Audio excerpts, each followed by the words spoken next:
All right, it looks like we are live. Ho, ho, ho. Merry Christmas. Happy holidays. Welcome to In an Instant. My name is Ben, aka Santaman. I am here at your disposal for however long I can keep doing this without passing out.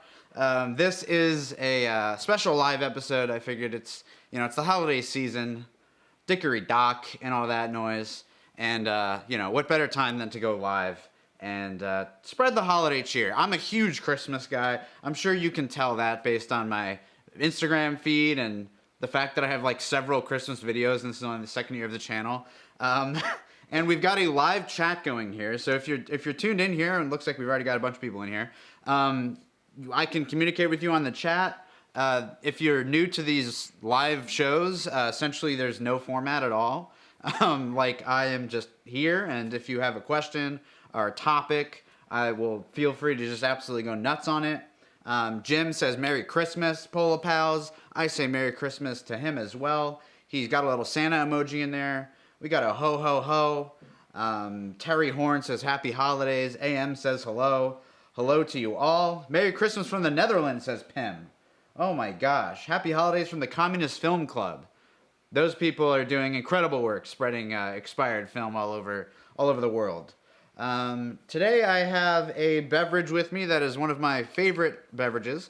It is Martinelli's Sparkling Apple Cider mixed with Fireball. Usually it's Jack Daniel's Tennessee Fire, but today we've run out of that. No stores can keep it in stock, so we are mixing Fireball with Martinelli's Sparkling Apple Cider, and we are crying in the club as a result. During this stream, you may have a visit from Lauren later.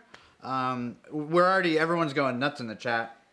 George Trio says Merry Christmas, which is pretty cute. Holy Royd Goodness, damn that was a reach. Ho ho ho, how is it? Is that your beard on your chest? Asked Rasmus. I wish that I had a large white beard coming out of my chest, but thankfully I do not. I do have a little beard growing in right now, though, but I think I need to shave that soon. Let's see. Who is this absolute doinker on the screen? Says Rensler's Grid. I love seeing these usernames. Like, I don't recognize a lot of these usernames, which is great. Fireball? Oh, dear. Yeah, it's going to be that kind of night. It's going to be that kind of stream. Rafe, I think is how you pronounce it, Barreto, says, tell us more about the Broncos camera and Happy Holidays. That's a great question. I should have brought it home. It's actually at the studio. But if you've seen on my Instagram feed and my stories, I have been sharing pictures of this camera that was 3D printed for me by Camera Dactyl. You can check on my stories right now if you want to see what I'm talking about. And it is a camera that Ethan Moses of Camera Dactyl has made to be calibrated essentially with the Lomo graph lockback. So the Lomo graph lockback shoots Instax wide, and you can put it onto 4x5 cameras. But there is a separate focusing mask that you need to put in there to get precise focusing, and it can be a little clunky, to be honest. I love it. I think it's really cool, and you can do amazing things with it. But Ethan sort of set out to make a camera that was native to the Lomo graph lockback, which is really cool. I think it's an amazing idea, and it's something that a lot of people have asked for. In lieu of the Goose not really being able to do it because of the focusing issue. So he's built for me this incredible camera, and he will be selling it. It's not like just for me. I think like 1 or 2 people have it right now, and it is gorgeous. It's funny, like 3D printed objects, they're very common in this analog world to supplement accessories that aren't made anymore. And I'm a little bit sus sometimes with like 3D printed cameras, but this one has sort of changed my mind a little bit. I really love it. I think it's beautiful. For Christmas, can I have your goose? That's a great question. I personally don't think the goose is available at the moment. But you may be able to grab one on eBay. Luckily, I think the goose is one of few cameras that sort of hasn't gone nuts in price. Like, you could still get that camera, and it's an incredibly capable camera. You could shoot 6x9 medium format film on that camera. It's so cool. The lenses are amazing. And it's still pretty affordable. Because they made so many of them. I'm not really sure why. Joey says, thank you for distracting me from work. Very worth it. Yeah, this is, what is it, 4 p.m. in Cali right now? So we're sort of at the end of the day there. Oh, Elliot says, what lens does the Dactyl camera use? It's a great question. It uses the lenses from Mamiya Press. So you can use your lenses from the Goose or any of the Mamiya Press lenses. Those are all the same mount. And so I threw the 127 on there when I tried it today, and it was awesome. I mean, the only issue with the camera really is that there's no viewfinder. And like there's no like viewfinder that tells you what your shot is really going to look like. You have to zone focus or use a ground glass. So that's a little bit of a disadvantage, but it's still fun to use like a large format camera. Okay. Talk to me about modifying instant camera, says Sean Karstensen. Okay. So I personally am not very good at modifying things. Like, I'm not an engineer. I'm not good with like electrical modifications like that. But there have been a couple Polaroid mods that have come out that I have done, and I can't believe that I was able to do it without messing everything up, but I actually successfully did it. So the Reservat Power Ranger, which I talk about all the time, which is a battery pack that you can put on the Polaroid 680 or SX70. That's a basic modification. You really only have to remove the leather. But I used a Pola Studio back that I had to like unscrew the bottom of my SX70. That was terrifying. So, you know, some people do that. I'm like, I'd rather just use the camera natively with some slight modifications. AM asks, so what did you ask for Christmas this year? That's a great question.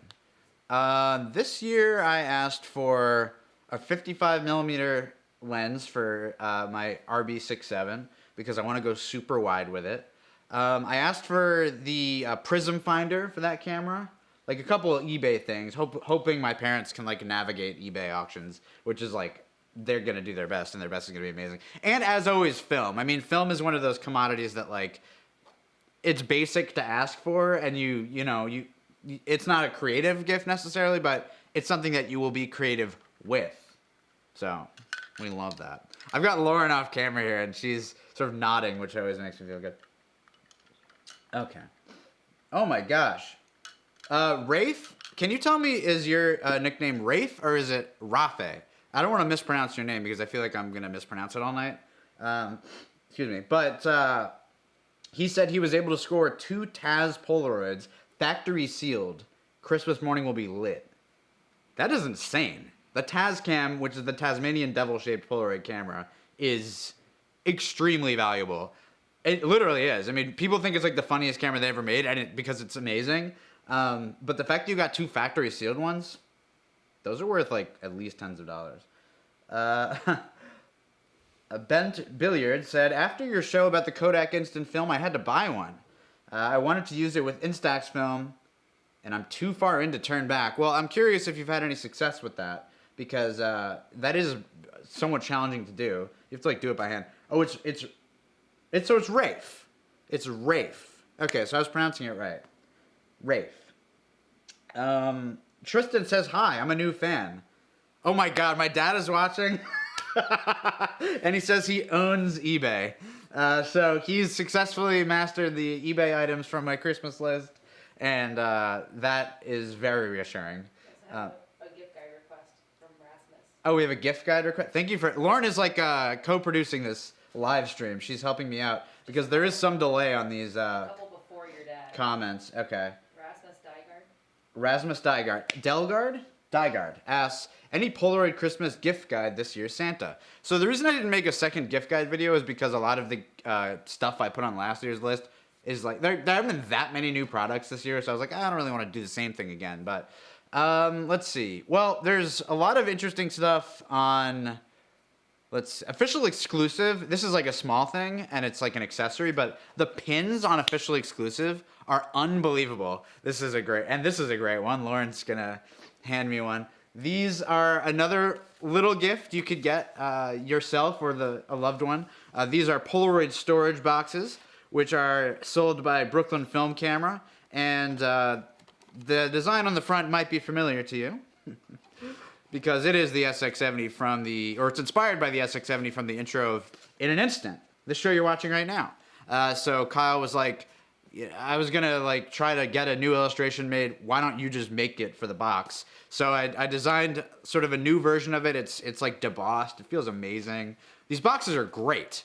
They've got like a note section on the side, so you can store your Polaroids long term with these things. You could just sort of scribble August 2019 and put everything from that month in there. They're really useful in that regard. Okay, I can be long-winded, but let's see here. Anyone cutting up Polaroid Go's and making medium format backs yet? Asks Samuel Salinas. That's a really good question, because when the Polaroid Go was released, I 100% expected that by now, people would have released stuff like that. There has been, to my knowledge, no one working on that. At least nobody working on it like too seriously. But, you know, it's funny because when Spectra was discontinued, my thought was, oh, everyone's going to get into somehow 3D printing some modifications for this to fix this problem and, you know, revive some of these cameras. I know it's a lot more difficult than modifying something for the Polaroid Go, but there haven't really been any great mods for Spectra cams either. So I think maybe I misjudged the speed at which people would start developing stuff like that, or maybe the enthusiasm for Polaroid Go film itself. But I will say, Matty Ice and I recently shot some incredible mosaics with the Polaroid Go film, and it was really cool. And you'll be seeing more of that from us. Let's see. Rafe is rich now. I really want the wooden SX70, but it's so expensive. Yeah, I mean, that wooden SX70 is beautiful. That is a good gift, actually. That's a good gift idea. That's on Photogenic Supply, which is a store in Philadelphia. Excuse me. Oh, my gosh. And this guy makes incredible products. I mean, I love the design sense that he's presenting, and he's had this like artisan wooden SX70 made. It doesn't function, but it's a beautiful shelf piece. I think it has storage in it. Don't hold me to that. Let's see. AM says, come to Bay Area, Polaroid. Ben will be there, I believe. He said he meant Policon.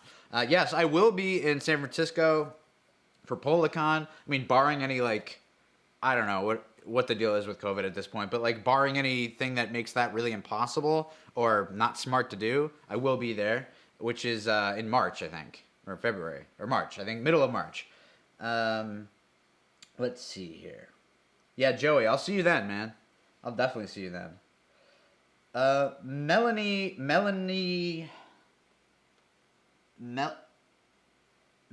X Halide says, have you tried the one instant LF film that Brooklyn Film Camera was selling a few weeks ago? Yes, I had the great fortune of using that film. The reason I haven't posted anything from that shoot yet was because it's for a video, so like I just haven't posted any images from that yet. But yeah, it was really interesting. So basically, just to backtrack a little bit, One Instant, which is Super Sense, they make pack film. They make a lot of color pack film that uses legacy materials from the old Polaroid company that have been sort of frozen and stored and owned by the 20x24 studio in Massachusetts. So they supply chemistry to Super Sense. And not long ago, honestly, well, over a year ago now, the guys over at 20x24 studio discovered that they had additional black and white chemistry they didn't realize they still had. And they were like, oh my gosh, we can make more black and white film. They informed the Super Sense guys, and the Super Sense team was like, all right, let's put out a limited black and white film release. There were a lot of challenges that happened between at that point and now, but they did get a run of it out to Brooklyn Film Camera for them to distribute. And the production manager, Chris, sent me, like, end of 2019? Sent me, like, a test version of it, and it was amazing. It was beautiful. It was, like, sepia. And I did recently try the type that Brooklyn Film Camera was selling, and it was really interesting. Like, the pod spread wasn't perfect, but, you know, the texture of it was really beautiful. It was very, like, rich. I really liked it. I think it's a beautiful palette. I understand you might be frustrated if you get bad spread, but I really liked it. Ooh, how about a meet and greet photo walk next year? That's definitely on the table. I 100% want to do that. Let's see here. This is awesome. Lauren has entered the chat. We've got multiple people in this house, entering from different angles. Producer Lauren is what we're going to call her tonight. Jim says, hey, Lauren, happy holidays. So, Ben, are you loving reskinning SX70s? Well, not really. I think everyone that's tried to do it knows how messy it is to reskin an SX70. I really love the skins on my cameras now, and it was worth the pain in the butt to do it. But yeah, it's really bad. I had one incredible reskinning experience where like the skin just came off in like one peel. It was like peel apart film. It was so nice because the time before that, when I had tried to take skin off an SX70, it was like I had to like scrape at the metal for like 2 hours. It was really depressing. Good job pronouncing my name correctly. Yes, for everybody here, I'm so sorry if I mispronounced your name. We got Melo in the chat. Great way to finish my day here in Santiago. Missing you lots, and my best wishes for Christmas. This is Camilo. He visited New York recently and got a photo taken at the 20x24 shoot that we did with Ethan Moses. He was in the video briefly. Great guy, incredible member of the community, representing Chile, and it was really an honor to meet him. Rasmus says, a sealed pack of Color 600 film from 1998. What are the chances that the chems are still alive? Bought it from eBay, supposedly refrigerated. Okay. I think the odds that film was refrigerated since 1998 is really low. If there is like, if for some miracle it was, there is a tiniest chance ever. But I would say there's a 99.9% chance, 99.99% chance that the film is dead, and that the battery is definitely dead. So you're gonna want to use it in like an I-type camera because that has a battery inside that can power the film. Because that battery in that film pack is definitely going to be roasted and toasted. Producer Lauren is reporting for duty. The Queen has entered the chat. Let's see. Has anyone ever tried... This is a great concept. Bent Billiard says, has anyone ever tried to rehumidify old Polaroid stock, like in a cigar humidifier, to maybe revive the old chemicals? And now that I wrote it, it sounds pretty insane. It's not possible, unfortunately, but I have thought about that before. I've thought about heating chemical, like you're not supposed to do this, but you know, if you reheat it to a certain point, will the chemistry melt? You know, and will it return to a liquid state, or once it dries up, is it just completely, you know, I don't know enough about the chemistry to know if that's possible, but it seems unlikely. But that would be amazing. It's crazy when you are using really old film that's not integral film, so like Polaroid roll film or pack film or like the Polaroid 35mm film. It's crazy how much that film can survive much longer than the integral film. It's really a shame because if integral film had a longer shelf life, we'd still probably be shooting packs of it from the 90s. And it would still probably work okay. I mean, it would be like totally funky, but it would work.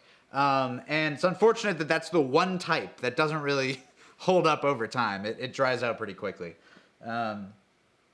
AM says, oh, Ben's going to blow up his house microwaving Polaroid film. And Lauren says, we're never not talking about Kodak pack film in this house. It is never too early or too late to discuss that. Oh my gosh. Okay, good morning. Local time here is 9:18 a.m. in Yangdong. Sorry if I mispronounced that. And I'm going to use Polachrome to shoot some trains. That sounds like a morning. Now that sounds like a morning. That sounds like an amazing morning. I love your interest in trains. I love when I find people in this community that like have a very specific thing they love shooting. And your interest in like transit is really cool. I think it's like an awesome angle. Malvado PhD, who has a PhD, confirmed, says, I once knew a guy who refrigerated pack film with a syringe and water on each of the pods. It barely worked and was a mess to do. That is true. I forgot about that. You can inject the pods, but again, I wouldn't know the first thing about like where to start or what volume of what chemical to use. People do that. And people also push on the pods in old film and like move them around, and I don't know. I never do anything like that. I just, you know, I find a batch that's working and then I savor that for like a year. I don't usually mess with the pods too much. But Let's see here. If you're looking for someone to interview in 2022, check out Jean-Andre. Yeah, Jean-Andre is someone that I have reached out to last year to do an interview in. It just like hasn't worked out yet, but he's definitely someone that I'm going to talk to. Okay, hold on. We've got, Rico Gonzalez apparently asked me what my favorite Dharma station is. This is a question I've always thought about. So this is, of course, a question about the ABC original television series Lost, to which I dedicate much of my interest in. If you can see down here at my stocking, it's a Dharma Initiative stocking. I would say probably the Flame station because it's like the communication station. And I feel like that's where I could set up my studio. I could do a YouTube channel from the island. Welcome to In an Instant. Today I'm trying to like survive. Today I'm like gonna go try to hunt boar to get some protein because I'm dying. That's probably what it would be like for me, trying to just like survive. Because I think about it all the time. Like if I crashed on an island, how successful would I be? How long would I be able to live? I'm not like a woodsman, I don't think. I mean, I aspire to be, but currently I don't think I have that many skills to survive in the wilderness. I could certainly pick all the fruit off the trees that I want, and I'm sure I would get horrible digestive problems doing that. But in terms of like hunting, I don't even know like where to start. Like fashioning a spear, I'm not sure like where do I start on the spear fashioning. Lauren today is trying to escape the ticka ticka, which is the smoke monster. Let's see here. Thank you everyone that's in the chat. This is great. We've got like a bunch of people in here. Keep it coming. Absolutely loving it. Sorry if I'm missing your questions, but I am drinking this Martinelli's sparkling apple cider with Fireball, and I'm just vibing, kind of vibing right now.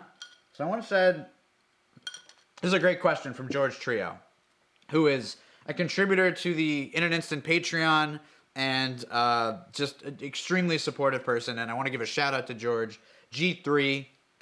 And he asked this question. He says, why is Kodak punishing us with film price hikes, especially since Fuji's been discontinuing film stocks left and right? That's a great question, and it's maybe not something I would normally cover in a video, so I'm happy to talk about it. So, Kodak's price hikes seem jarring to us, and they seem like unfair because they're becoming like one of our only choices for color film, unless Orwo and Frania somehow make it work. But for now, Kodak is basically our color option. Fuji is discontinuing all their films, and suddenly Kodak's increasing their prices. Well, basically, back when the film industry hit rock bottom, there was an arbitrary decrease in prices of everything because no one was buying film anymore. Kodak decreased its prices. Fuji decreased its prices. They undercut themselves. FP100C was $8 a pack. Film cameras were extremely cheap. That is like the place a lot of us found film, was at this like rock bottom place where everything was really cheap, and it was like, oh wow, it's not affordable. Film has never really been that affordable. It's always going to be something you got to spend your extra money on, but it was something you could get into and it wouldn't kill you. But now, a pack of Portra 800 is like $13 a pop, and it feels horrible. But in reality, Kodak is just adjusting to the current demand of film, which is increasing.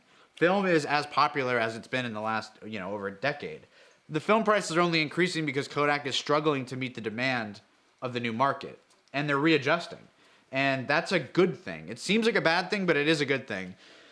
And I hope it normalizes, and I hope the prices come back down, and I hope other people enter the color film market to compensate for this. But I think for now it's going to hurt, but we got to keep supporting Kodak because, again, they're the only ones doing color, and we really need color film. Oh, gosh. AM says, the friends we met in purgatory when we all died. Joey says, thoughts on New 55? Got a couple boxes today. Joey, did you get it from New 55? Because that's a really difficult thing to do, because New 55, for the people who aren't aware, is honestly one of the most important couple of guys currently making film, because they're one of the only people, besides the current Polaroid company and Fuji, who have come up with a new chemical formula that produces a negative and a positive instant print The issue is that New 55 has not been able to meet demand. So when I'm asking Joey how he's gotten this, it's because people don't seem to be able to get their hands on it. But it's an amazing film. Unfortunately, they're so far behind. I really hope they figure out a way to dig themselves out of that hole because a lot of people are getting kind of pissed. Let's see here. A lot of questions in here. Thank you guys for your hustle. Melanin X Halide says, what's been your favorite instant film product that's been released in the last 2 years? I have a couple of choices. I don't want to pick the Reservat Power Ranger a million times because, frankly, that is the most critical product that I've gotten in the last 2 years for sure. The fact that I can use iType in my SLR 680 is freaking awesome. I mean, and the fact that it didn't destroy the camera in the process, like it's a non-destructive modification. That's insane, and it's really nicely made. It's like it's not 3D printed. It's a legit product. The Lomo Graph-Lock back, I think, is really cool. And I will give a shout-out, and this is maybe controversial to some of you, but I think the Polaroid Now Plus, as much as it's not a new SX70, which is what people, continue to clamor for, I think it's an amazing camera. As I continue to use it, and I continue to find uses for it, it continues to surprise me. Because I think when I first got it, I was thinking, when am I really going to use this? I use my SX70, I use my SLR 680. These are like the best instant cameras ever made. These are the pinnacle of all instant cameras. And as I dig into the Bluetooth-enabled features of the Polaroid Now Plus, I find new interests. We recently did some light painting with it, and I was like, wow, this is like so fun. It's such a cool, creative thing to do with instant film. I just keep finding new things about that camera, and I think Bluetooth cameras do have their place. I wish there were some more manual switches on it, but I think the Now Plus is a really cool camera that, Fuji's not making anything like that. I would love them to. Let's see. I missed those $9 FP prices, but recently got a Polaroid Go, and I'm back to shooting willy-nilly. We love that. We love shooting willy-nilly. So, Joey, you got it from New 55. That's remarkable. He got 4 from them and 2 from eBay. You're a lucky guy. Yeah, Woody says, New 55 shooter here. They have had incredible challenges in production. They really have. And my fear is that they don't survive that. But I hope so. A lot of the shortage is in talent. Not with those guys. Sam Heiser's a genius. But in terms of people that are interested in producing film, if you have that as a personal interest and you want to help the guys at New 55 achieve the dream, then get in a car and drive to Massachusetts because I'm sure they would like your help. Same with SuperSense. People are always like, why doesn't SuperSense figure out ways to like 3D print machines and stuff? Well, I don't know. Maybe you can help them out. Maybe 3D print something at home and try to get something in there. Joseph says, a great visit to the analog world. I was feeling absolutely pixelated. Got to go, but feeling much better now. That's a good check-in. How's the quality of the stream? Lauren, how's the stream quality? Looks amazing. Looks amazing, she says. Okay, I want to make sure we weren't pixelated because that would have been tragic. Oh boy. Forrest Burke has put about 4 or 5 packs to the Polaroid Go, and they've all had spread issues. Jamming, underexposure, was it just my model? I've had a couple of spread issues with the Polaroid Go, but basically nothing serious. Definitely no jamming. And I think your model might be just flawed. I mean, I could see there being variances in the production of those cameras. They were making them during, COVID's raging season, so there probably were some production issues with some of those cameras, I imagine. Rico says, did you get to keep or shoot lately the RF70? Will you get one? So my friend Yamin, who you might know on Instagram as Film How You Like, amazing photographer, one of my favorites, he lent me his RF70, shipped it over from San Francisco. Very kind of him to let me hold such a delicate object. And it was fun to shoot with, don't get me wrong. I love rangefinders. I thought it was really cool to have an instant rangefinder. But I just don't think it's for me. I don't think the price is for me. I don't think I shoot enough Instax wide. I don't think the lens was really what I was looking for. It just doesn't have... I feel like if there's something I would like to see come out next in the instant film universe, it's someone going a step further with a camera that just works. It's very hard to do, but a camera that just doesn't have as many caveats. A camera that you don't pick up and you say, oh, well, I need ND filters to make this work. Or oh, I wish it had this, or I wish it had that. And, you know, the perfect camera is never going to exist. But, you know, I think lomography got pretty far with the Lomo Instant Wide, but then, like, the viewfinder was a little bit weird. And, like, I'm just looking for somebody to, like, shape it one step further and hopefully get us over the finish line. I don't think we've found that yet, but I appreciate all the people out there that are trying because, you know, it's a thankless job. Let's see. COVID notwithstanding, but more in an instant studio visits in 2022 like you did with Joan. That's great. I would like to do more of that stuff. We do have a couple videos coming out soon that are actually two of the three videos that are currently like in production are with like collaborators and doing not necessarily in the studio, but you know, with film friends. And I love doing those videos. They are harder to make and they take longer to make. But they're the most fun. I mean, the 20 by 24 video was like, getting everybody in that video was an absolute joy. Sean Karstensen says, is Fuji going to keep making Instax? That is a good question. And it's a fair question because they're discontinuing everything else. But the reality of Instax is that it's a huge profit generator for Fuji. It sells crazy. It's not even close by far the highest selling film stock in the world. I'm curious what the numbers would be like in comparison to motion picture film even, but like, they sell millions of cameras every year. It's an insanely popular product. Fuji, to my understanding, and it's a limited understanding because none of us really have contacts at Fuji. You know, I have like a sales contact, but not someone in production. They have no interest in discontinuing a successful product. The reason something like FP100C was discontinued, or the reason why like Velvia 100 was being discontinued, I think it's just because they don't have the volume that Fuji expects or is worth it to them. And Fuji is a pretty hard and fast business. They don't have much emotion in the game. And so if something's not working, they're going to cut it. So I think Instax right now is selling extremely well.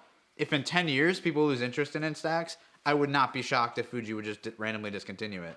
We are lucky to have Polaroid because they have what is it, ethos or pathos? What is it when you have like a motion in it?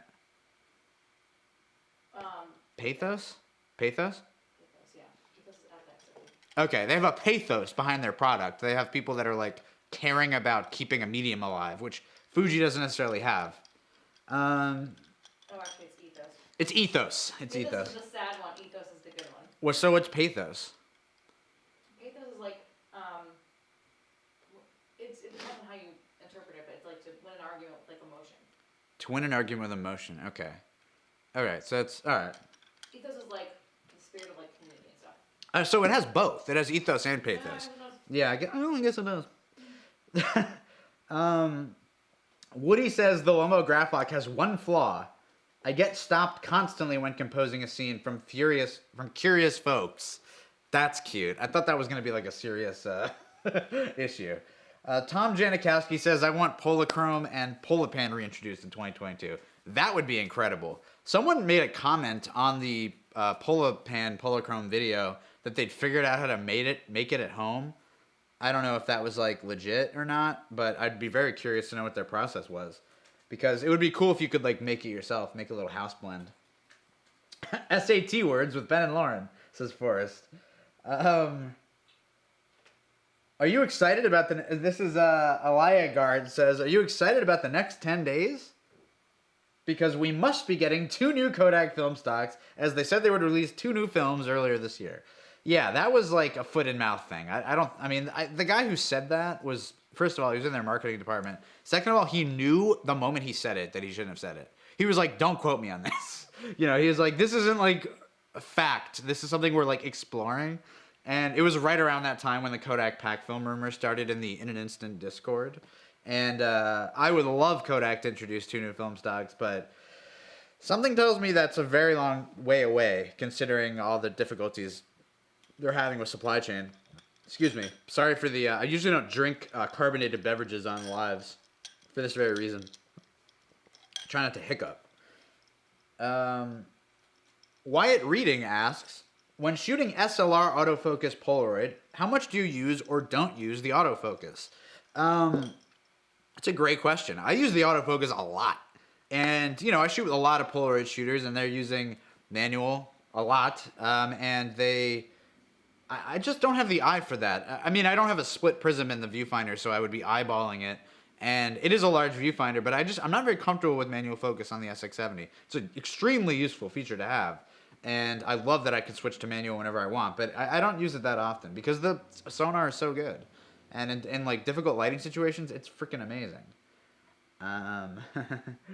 Yeah, it's been a few years since Lauren has practiced her STEM words. Why don't we get Lauren in here? Oh no, okay. Are you prepared?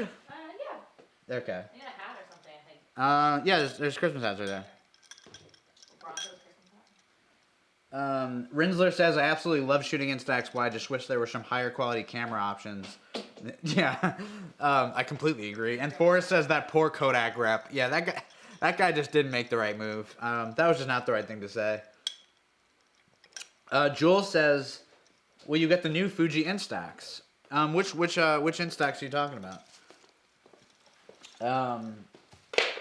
They released that new Instax mini camera, but that's not really my thing, to be honest. And it's a digital camera, which I'm not like super into. Mrs. Claus. Dropped a. What fell? The tree. One of the trees. Oh, we lost a tree. Yeah, we got it. All right. It's on the stream. Let's see how this looks. This is like so we have like a delay on our feed, so I can't really see, but it looks like it's gonna work. This looks possibly adorable. Yeah, it looks adorable. Okay. If anyone has any questions for Lauren and the challenges of living with a maniac that's like dressed in a Santa outfit on freaking YouTube Live 4 days before Christmas, please lay it on us. Y'all are the cutest, says Elliot. This is gonna be the thumbnail. Very cute, but Lauren's out of focus as Forrest. Uh-oh. Yeah, The there's no way to do it. That's the way it's gonna be. There's no way to. I mean, we're at F4. If you'd like the behind the scenes of this shot that you're watching right now, we are at F. Actually, I think I opened it up to F3.5. 50th of a second, ISO 500. I could stop down a little bit more and open up the ISO, but I kind of wanted the lights behind us to be nice and bubbly and. Save that for your I don't know. Making of in an instant? Yeah. Behind the scenes documentary? Yeah. The challenges of, there's some, okay, so let's see here. How many cameras are in your home, says Sean? This is a really... Home or studio? Home or studio is really the distinction because in the home, there's really not that many. I would say probably 6. Yeah, that sounds about right. And they're not like active use cameras. Usually I like to have one of the SLR 680s or SX70s around, because I want to be able to like capture something. We got one over there. Yeah, there's one over there. The SLR 680 is over there. We have you want to grab your new Yashica? We have 2 Yashicas. We have 2 Yashicas.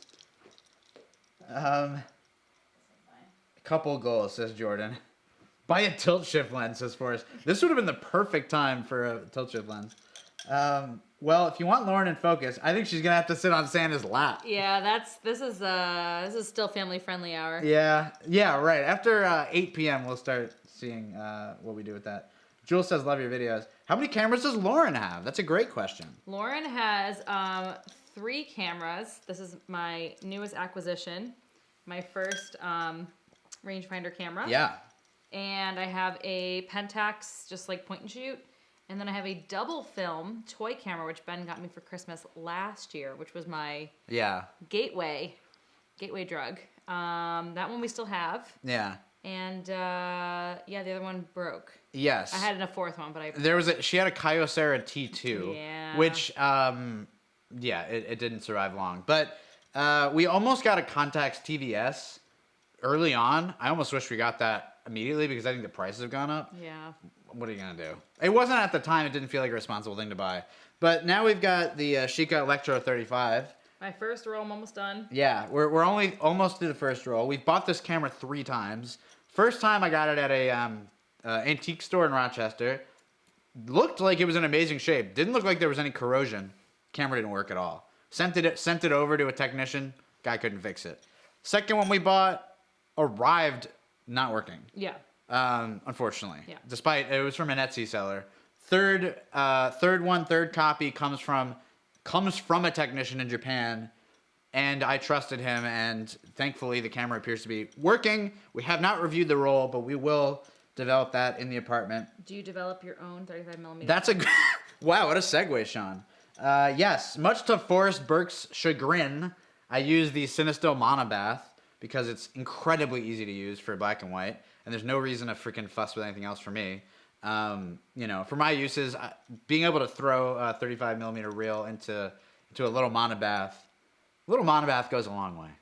And Tom Janowski says someone is selling 20 rolls of 36 exposure pole pan that expired in 1994 for $350. That is Brooklyn Film Camera.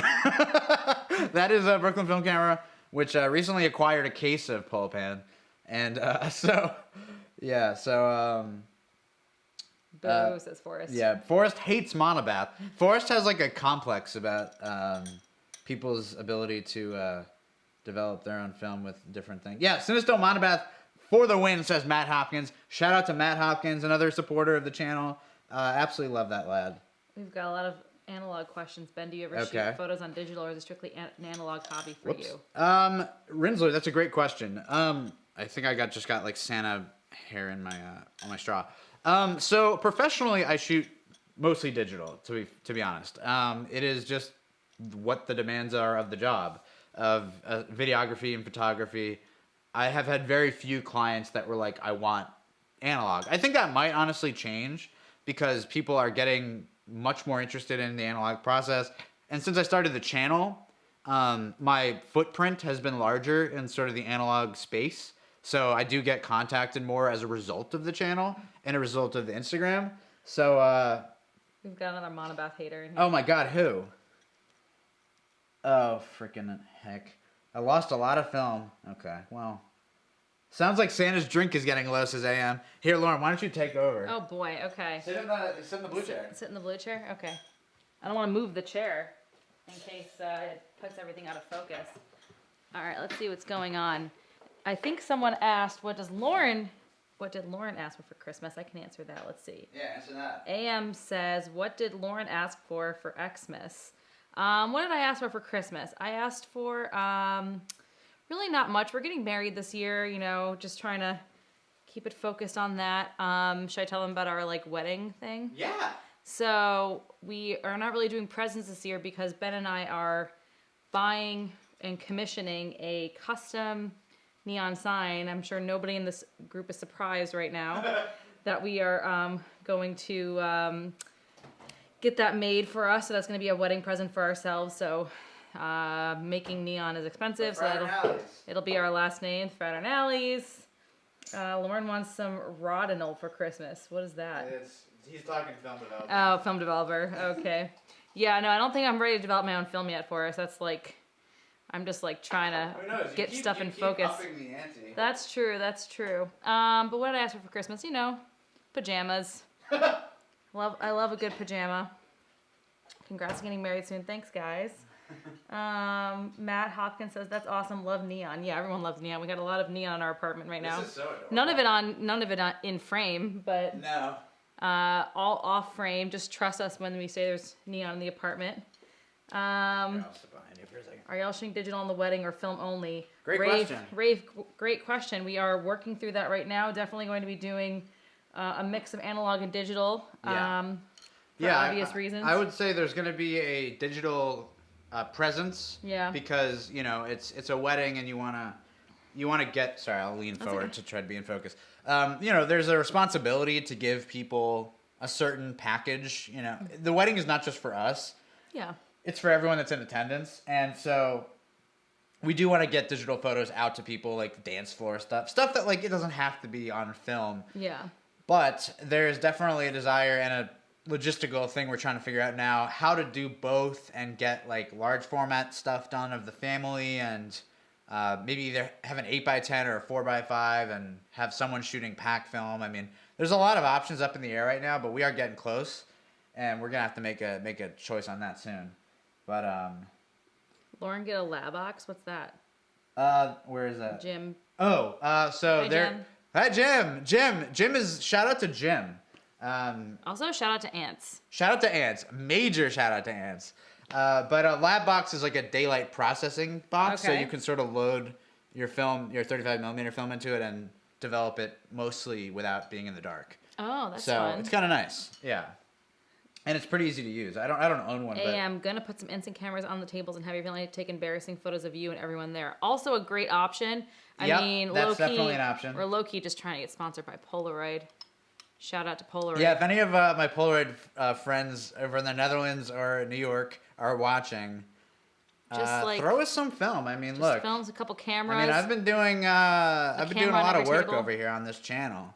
I think we deserve a whole stock. Otherwise, we'll have to go to Otherwise, we'll have to go to Brooklyn Film Camera or Fuji. No, we can't threaten to go to Fuji. Otherwise, we're going to go to Fuji and get some Instax film. 20 by 24 wedding photo is a must, says John. Oh my God, can you imagine? That's a great... we should have thought of that. That's like a why didn't we think of that thing? A portrait? No. We could have done that when Ethan was here. At the wedding, they're saying. Yeah, but still, we could have gotten a portrait we got a beautiful portrait. We did get a beautiful portrait. Oh, I should show it. Okay, carefully, not with the drink. No, I'm not. Okay. Ben is going to get our engagement photo. We didn't do a wedding photo on 20 by 24, but we did an engagement photo at the Penumbra Foundation, which if anyone's familiar with the Penumbra Foundation in New York City. So we got a beautiful tintype photo taken of us. I'm going to carefully hold this. Yeah, you might know. Because I don't want it to tip. Yeah, well, do you want to hold it closer to the camera, you think? It's not going to be in focus. But if you've seen my Instagram, you've seen this photo, but it's absolutely unbelievable. Here, let me look at it if you can see We're letting it finish. How's that look? Oh, it's great. Good? Yeah, you can see it, yeah. Smile? We haven't framed it yet because you have to let it, basically cure for at least a month before you can put it in anything. But basically when it's done, it's archival quality. It's never going to fade. It's never going to go away. So it's really a forever present. Yeah, so it's really cute. It was a very cute process. Very special experience. Highly recommend if anyone's ever in New York and is looking for a very special present. Penumbra Foundation portrait. It was very, and they have smaller formats too if you don't want to splurge on the 8 by 10. You can get a 5x7 or a 4x5. They owe you, says Sean. I agree. The wedding should be sponsored by the mothership, says Samuel. I couldn't agree more. Will the wedding theme be Dharma Initiative? No. Sorry. I mean, look. That's for if you want the bachelor party to be Lost themed, you can go nuts. I mean, look. No one knows yet. The wedding's still a ways away. It's next August. Who knows what the theme will be? We got I did both for my Camila says I did both for my wedding, put a Polaroid camera for guests to use and take their photos, and hired a digital photographer. Another friend used medium format cameras and we used pack film as well. Wow. That's great. Will the wedding video be shot on a standard 8 Super 8, 16mm, or 35? I don't know if we're gonna do a video. Yeah, that's a good question. That's a great question, but don't know if we're gonna do a videographer. I think that's there's currently a lot of things to balance. And budgets. It doesn't seem like Super 8 or 16mm would be something that we currently are gonna spend the money on. Hopefully Nick's not listening. No. Well, Yeah. No, we're just focus. We'll see. Focus is photos. I'm just saying because Nick's obviously an amazing. Yeah. Nick shoots incredible Super 8. We love his work, but we'll get Joe Michelle to bring her 16mm camera. We'll get Nick to bring his Super 8. We'll get one of my DP friends to bring his 35mm camera, and then we'll get Christopher Nolan, Wally Pfister, cinematographer, to come with his 60mm Alexa and shoot some medium format video. This is great. Everyone seems to be that boxes suck, someone said. Okay. I think it was Forrest. Forrest just being a hater. Forrest is kind of he's sort of edging himself. Terrible chemistry efficiency. Well, that's probably fair. I think there's a pretty cool videographer called Nick Collingwood Vintage. Yeah, get Joan with the Bolex. Nick Collingwood entered the chat. Yeah, we'll see. I'm not tied to either way. We'll see, but let's see. Someone asked about the 110B camera conversion. I've never gotten that done. What is Rafe talking about here? What am I saying? I use a modified FP100C pack, load one shot at the time, shoot, then get the film out of the camera, and then process with the Instax wide camera. He's talking about, I think, shooting Instax inside a pack film camera. That's crazy. Which you can do. We have the if you watched our Instagram live a few days ago or something, last week, we shot a bunch with this camera, which takes 4 photos on one sheet of peel apart film.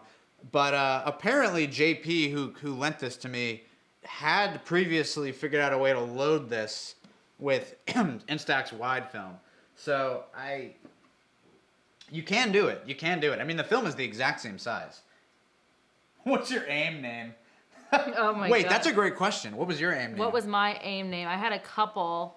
I think my first one was B-Ball Chick 91 because I played basketball and I was born in 1991. She hooped. I hooped. She hooped. And then my second one was also less imaginative. I think it was La La Lauren. Whoa. 91. How'd you think of that? I don't know. What were yours? I was Grand Salami 777. Obviously. Because you hit a home run with 3 runners on base. That's a Grand Salami. Baseball. That's the main one I can think of. That was like my main one. Which means you have one that's more embarrassing. No, I honestly want to think of it and I can't. I had like 5. Yeah. I had a ton. Yeah. Because it was like a manner of expression, your AIM username. Let's see. Do you ever use 600 film in the SX70s? Asked Jules. I do that constantly. I have a modified SX70 that is converted so that you can use 600 film natively in it, and I love that. I love using it. I defer to my SLR 680 usually, but sometimes I don't want the extra bulk of the flash, and if I'm using 600 film, I'll just load it into the SX70. If we're just out for the day, or I'm not going to be using it at night, it's really nice and smaller. Just the whole footprint is smaller. Rinsler's Grid has a nice comment. When you started this, Rinsler's Grid says, when you started this channel, would you have ever thought that you would build such a great community? Also, the Robert Shanebrook interview was an amazing video. First of all, thank you so much for the kind words. When I first started the channel, I had almost no expectations about what was going to become of it, and once I was met with any positive reception, the views still have, my view counts aren't crazy. I'm not like a famous YouTuber or anything like that, but the community has always been there and been positive, and there's people that are watching the videos and commenting on the videos that were there from the first week and the first upload, and the people from the Impossible Project Facebook group that are still, tuned into what I'm doing, and I really, really appreciated that. And I never expected it, really. And I never expected the channel to have its own community, if that makes sense. I maybe expected and hoped to be part of the Polaroid community, but not that we would sort of have our own thing going, which I think is awesome. And the Discord is amazing, and the people that use that are saints. And shout out to Ants. Shout out to Ants, man. Here, do you want to swap? Yes, absolutely. I'm gonna go wrap some presents, but I will come make an appearance later back. if you want. You will be missed, and please come back. Lawrence first, well, actually, it's not your first live, but it's your first YouTube live, right? Yeah. Yeah. Okay, sorry, I missed some questions. Let's see. Online users hating overexposure and focus with Polaroid Now Plus and not getting support from Polaroid. Thoughts, says Gary. Well, I don't think it's cool that they're not getting support from Polaroid. I mean, it's their product. They're responsible for the quality of the product. But I use the camera mostly manually, so I don't have that much experience with it failing me in any regard. Wow, hold on. Someone named wait, hold up. I need someone to clarify. Wasabi Power just said best film camera to give to a young kid. Wasabi Power, are you the company Wasabi Power? Or are you just a person that likes their batteries? And I must know this immediately. Please respond as soon as you can, because I'm a huge user of Wasabi. There's a Wasabi battery currently powering the camera that's recording this. This is insane if that's who you are. But anyway, back to Gary's point about the Polaroid Now Plus. I understand the camera might have... Oh my God, it's an employee of Wasabi Powers in the freaking chat. That's crazy. Wasabi is, this is more of a digital thing, but, everyone knows Wasabi Power. They make, affordable batteries for most cameras and are, the reason that you can even power some cameras anymore, because they're making, old batteries. I have your GoPro battery, says Forrestberg. This is an unbelievable honor to have an employee of Wasabi here. Sorry, getting back to their question. Best film camera to give to a young kid. What? Double film's interesting, but I want the kid to be like really excited about the results. Honestly, I would say, let me grab Lauren's Pentax, because I think this is a great starter camera. This is an extremely affordable camera that would be great for a kid, because this is the Pentax IQ Zoom, and there's a million of these things. They're on eBay. They're extremely inexpensive. You can hand this to a kid and not worry about them breaking it. And it's a 35 millimeter point and shoot camera that has a zoom feature, which is really nice. It has red eye reduction, if that matters to you. You can turn off the flash very easily. It has a 10-second timer. It's a very fun, light camera that is very, very capable. It takes great photos. I mean, Lauren's had this for a long time, and I always love how her photos look out of this thing. And it's just one of those rare 35 millimeter cameras that hasn't gotten out of hand in terms of its, cost, because so many were made. So if I had a kid right now, I'd fill their little paws with these things. Oh my gosh! Film how you like, says Instax me. Film how you like. Oh my God, his daughter says hi. Shout out to you. I mean, we were just talking about you earlier. We were talking about you lending me the RF70 and that experience. So I'm saying hello to your daughter from over here in New York. Wow, the chat is going off. Let's see. I can't believe we have Wasabi Power in the chat. I'm losing my mind. Bent Billiard still has their Hotmail email address from the early 2000s. That's stunning. I thought Hotmail was discontinued. Oh my God. If we can make the Instax wide film's chemical pods vertically, we can make pack film based on Instax stock. That's funny, but so true. If Instax wide was constructed like the other orientation, and it was like a vertical film, then Instax wide would work in pack film cameras like very easily. It sucks that, I mean, it's not that hard to modify them, I guess. You can pretty easily use pack film cameras with Instax wide if you like buy a modification for it. There's a few people printing those on eBay, but he's so right. If the orientation was different, it would work very similarly. Yeah, I'm freaking out about Wasabi Power. Shout out to Wasabi. Let's see. Wyatt says, are you a Mint SX70 lens set enthusiast? Have you considered making a review of it?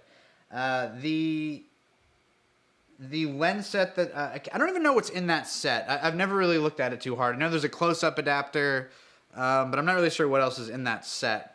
I recently... I don't know if you guys have these near you, but we have like a buy nothing, sell nothing Facebook group for the town that I'm in, which basically means nobody's selling anything, nobody's buying anything. There's no money changing hands. The entire group's premise is that you're just giving stuff and taking stuff. And it's really great. Like if you have furniture that you just like, we're going to throw out, or you just don't want anymore, you're replacing it, you can just give it away. And then you're sort of earning like,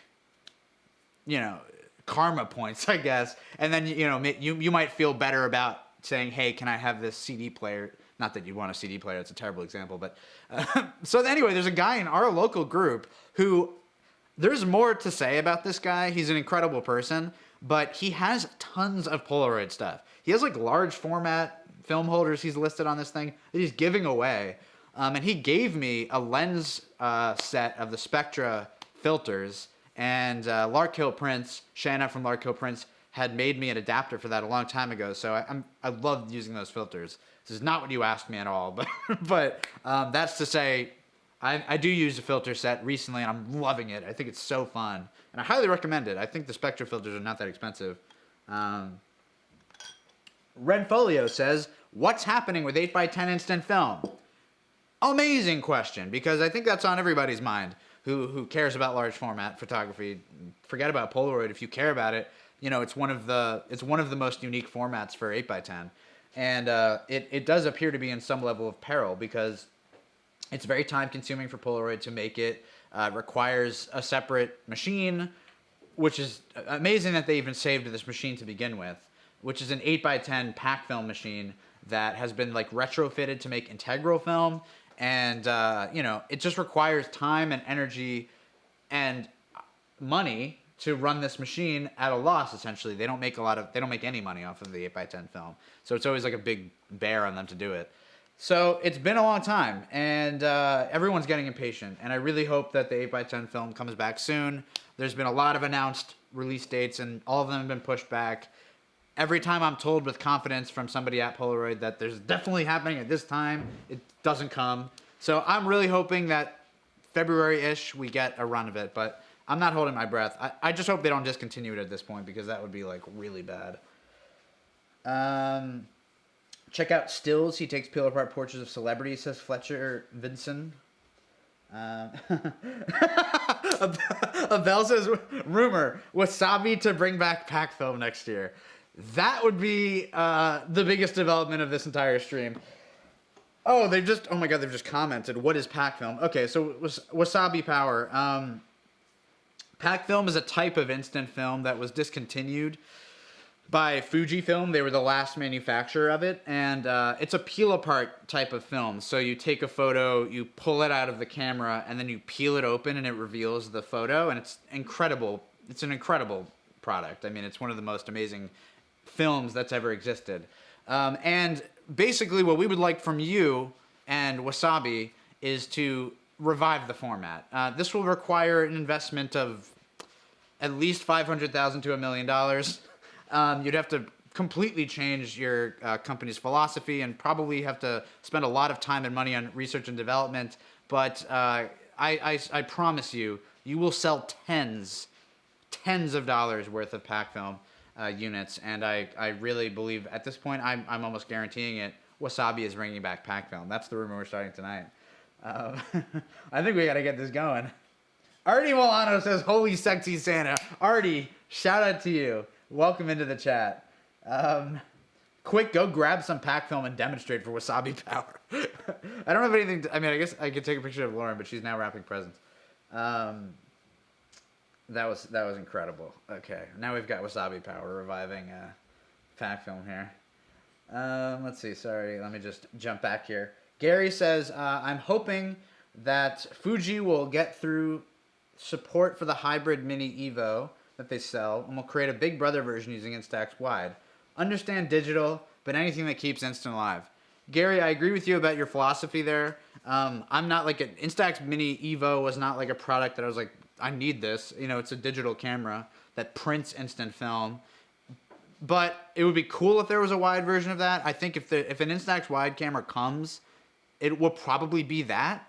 And I think that will disappoint a lot of people, because what people are looking for at this point is for Fuji to release a better analog Instax Wide camera, which first of all I don't think is coming. Second of all, you know, they're angling their products toward digital at this point in the sense that like you can take a picture and it doesn't automatically come out of the camera. Like you can delete it and then take another one and then it prints. So I would expect that if they make another Instax Wide camera, which is possible because they just released that printer, that it will probably be a digital camera that prints Instax Wide. So I think people will probably get kind of pissed about that, but what can we do?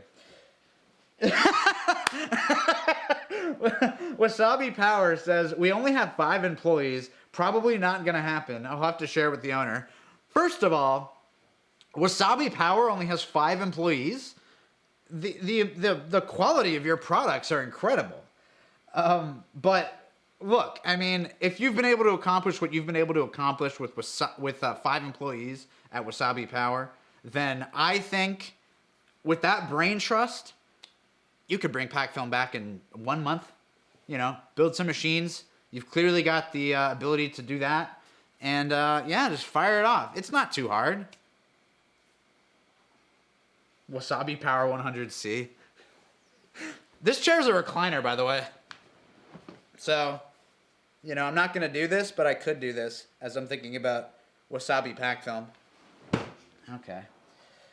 Does Polaroid have Film How You Like Yamin says, does Polaroid have a film beta program? Any news on chemistry improvements? This is a spectacular question that not a lot of people have been asking about recently, because Polaroid was pretty routinely tweaking their formula in like a public way. Like they would have a beta testing phase where if you were on a list, you'd basically receive beta film and give them feedback on the film. And, to be just to be transparent, every time that Polaroid has sent me film, they've asked me about it and I've given them feedback, but it never felt like there was enough time for them to actually like tweak something in the time that I was like telling them about this, and like in a month or two, the film was going to be released. So, they haven't seemed to have done that. And I'm trying to think, I think like 2019 was probably the last time I can remember there being like a beta release. And the end of 2019 was a really great time for Polaroid because the chemistry it improved really dramatically. I think now a lot of people some people are falling off on the current formula. It's very contrasty. I will admit that it is a little bit too contrasty sometimes. I think they're going after maybe slightly more of the Instax look and more punchier vibe, but that can make it really hard to get a properly exposed photo. I really liked the dynamic range of Polaroid film, so hopefully that softens up. I think this all comes in waves, and I think I just got a few packs of the newest batch, and I'm curious like whether it will be different. It varies. It tends to vary. Logan Johnson. So hard trying to decide my first instant film camera. Well, why don't we walk through this with you, Logan Johnson? First of all, thank you for joining the stream without even having owned an instant camera. It's an honor to have you on the stream. And second of all, maybe we can help you out. Let me know what your budget is. Let me know what your experience level is. Maybe I can give you some recommendations live for what your first instant camera could be. Samuel says, if Kodak makes a pack film, what would they call it? Instant Chrome or Instachrome? Ecta Instant? It's a great question. Their previous instant film was called PR44 and PR10. Trim Print, like not very zingy names. That was what they used before. I doubt they would use that branding again if they ever brought it back. But I think they would probably call it Kodak Instant Film. Like, I know that sounds stupid, but like, instant film is like not a proper noun. It's not a trademark name. So you can call something instant film. You can't just use the word Polaroid, but you can use the words instant film. And I think to properly and quickly describe what it is, they would probably say Kodak Instant Film.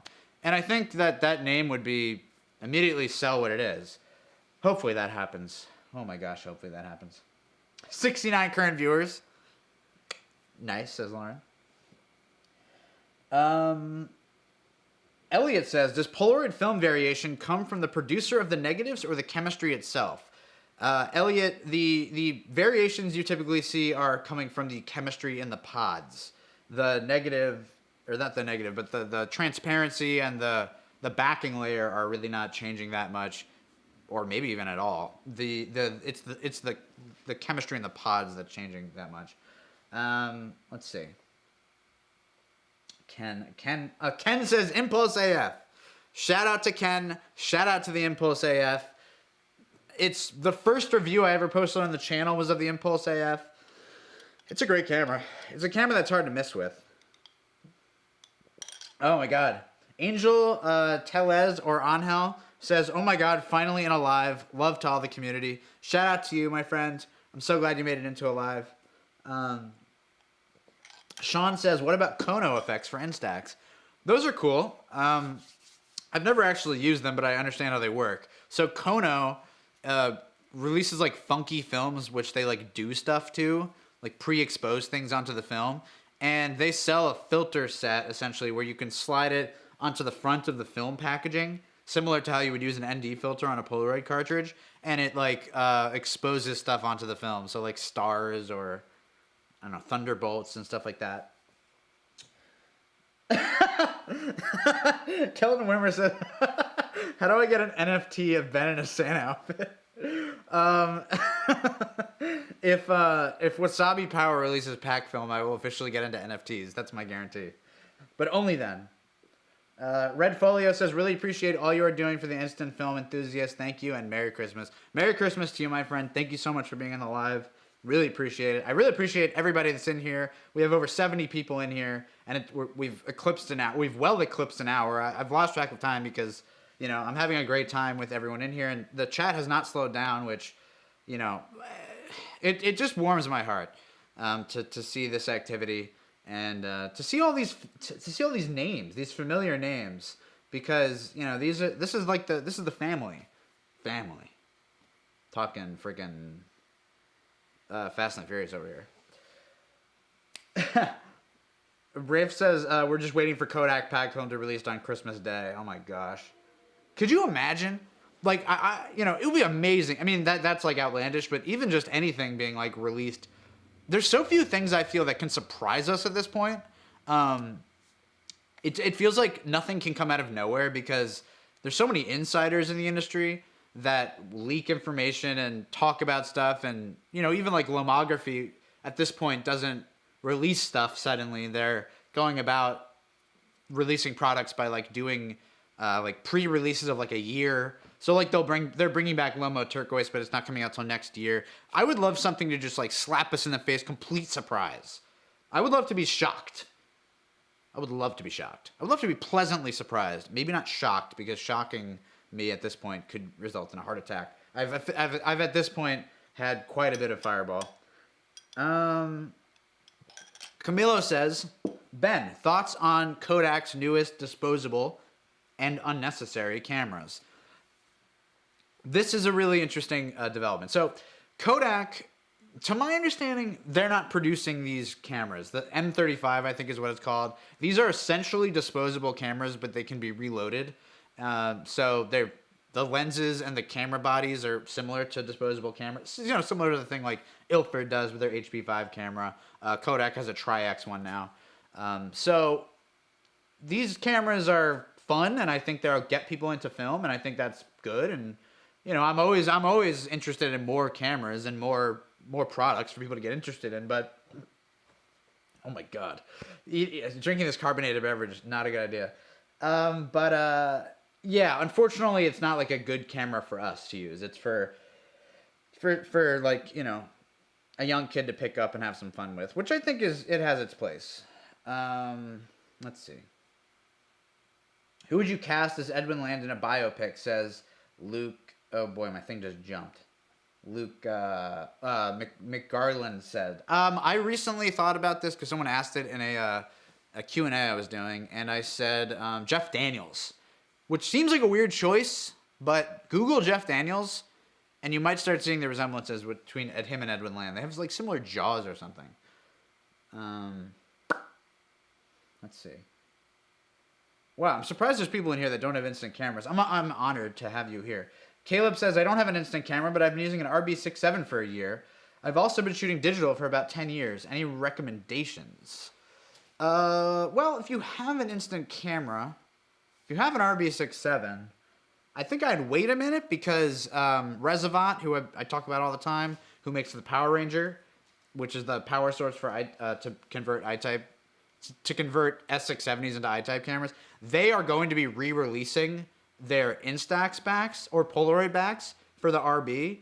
So you could start shooting Polaroid in your RB67, which I think would be cool for you because if you already own that camera and you're interested in Polaroid, the results you can get through an RB lens is ridiculous. So the Mamiya lenses are just fire. Spoken from a fellow RB owner now. Artie says, you, us, and everybody who are yet to join our community have by far been the best community of people I've ever peopled. I love you all. I've only been SXing for 4 months, and it's been the time of my life. Artie, I love that. Artie's comments always bring a smile on my face. Just one of those positive guys that I think he gets what I'm trying to do here and the positive love fest that I'm trying to foster, because that is what I'm in it for. Sorry, I missed Logan's price point. Lauren, thank you for keeping me honest here. Logan is looking to spend about $150. He's an experienced DSLR shooter. What do you think? Impulse AF. So $150 is a very, very good budget for an instant camera, because at that price point, you can get an SX70. The prices for a Polaroid SX70 are rising, but if you're an experienced DSLR shooter, you're an experienced photographer, you're going to want what the SX70 provides you, which is manual focus, like brushless focusing, so you can rack focus. It's not like you have to like switch lenses or anything like that. It is a professional style instant camera It's an SLR. I mean, you can see what you're shooting through the lens. And if you're used to shooting like that, I 1,000% recommend get the SX70. If you have a $150 budget and you're going to be shooting the expensive format of Polaroid film, which it's expensive, you may as well shoot it on the best thing that's out there. So I would say definitely get an SX70. Multiple people have been referencing holographic instant film. I mean, you know, I don't think this is what you meant, but Polaroid has a hologram feature in their app. It's kind of weird. I don't know. I'm curious if anybody in the chat has ever used that feature. Basically, like, you can attach a video to your photos, and it like plays in the frame when you hold the Polaroid up to it. It's kind of interesting. But that's as close as we'll get to holographic film, I think. Lauren says Lee Pace would be great to play Edwin Land. That's a great choice. He also does. He also looks like Edwin Land. Hold on, let me drink. Luke says Lee Pace is a thirst trap for Daddy Land. That's the goal, says Lauren from the other room. ISO Critical says, what's the best way to take sharp instant? Using something like a Nons or Lomo Graph-Lock? I like the idea of instant film, but I've not been impressed with any of the lenses so far on those cameras. So, there's definitely two trains of thoughts on this. Like, I think sharpness is not something that you should really be looking for with instant film. Part of the purpose of instant film at this point as an artistic tool is that it doesn't look like digital or, 35 millimeter film. It has its own characteristic, and one of those characteristics is a sort of softer, dreamier vibe. And so, that being said, the SX70 lens and the SLR680 lens are capable of producing incredibly sharp images. I mean, in comparison to like, the Now Plus or something like that, which can produce clear images for sure. But, you have a much higher rate of success with something like a Polaroid SLR with a glass lens. But if you're interested in just getting the sharpest results possible, yes, I would 100% recommend getting the Lomo Graph-Lock back, putting it on a 4x5 camera, getting an incredible lens for your 4x5 camera. The photos will be very, very, very sharp. Really beautiful photos. I mean, the sharpness that Instax can achieve is crazy when you have a 4x5 lens in front of it. So I would recommend that. Multiple people can get on board with Lee Pace. I think we've reached some sort of conclusion. Logan Johnson says, thank you. I'm really glad we had Logan in the chat. That was really cool to be able to talk to Logan and help him maybe get to his first camera. Logan, I would love to stay posted on your journey, and please comment in future videos as to what you ended up with if you do buy a camera, because I always love following people's journeys here as they sort of get into the channel. Oh, ISO Critical says, Kay, you now sold me on the SX70. Thanks so much. Look, that's what I'm here for. That's what I'm here for. Carl says, sucks that Fuji have discontinued the SQ6. Yeah. No, I mean, that's, you can still buy one. I mean, it's not like a big loss. I mean, the SQ6 is attainable. Levelhead brings up the Polaroid 8x10 film. I just was sort of mentioning that. I don't know when the next batch is going to be. Every time I've heard of the next time it's going to come out, it gets delayed. So, I can't really say right now. I would guess right now March, but that's like kind of arbitrary. Kui says, I can't pronounce Reservat, but shout out to their products. 100%. I didn't know it was pronounced. I think it is definitely pronounced Reservat. That is, to my understanding, how it's pronounced. I think it's like a Swedish word, even though the company is Taiwanese. But I thought it was Reservo at first, and like the T was silent. Resivo was an option. The name is not great. I'll tell you that much. Bent Billiard says, I was super impressed by the sharpness of my Polaroid Now plastic lens. However, you have to be careful not to get too close.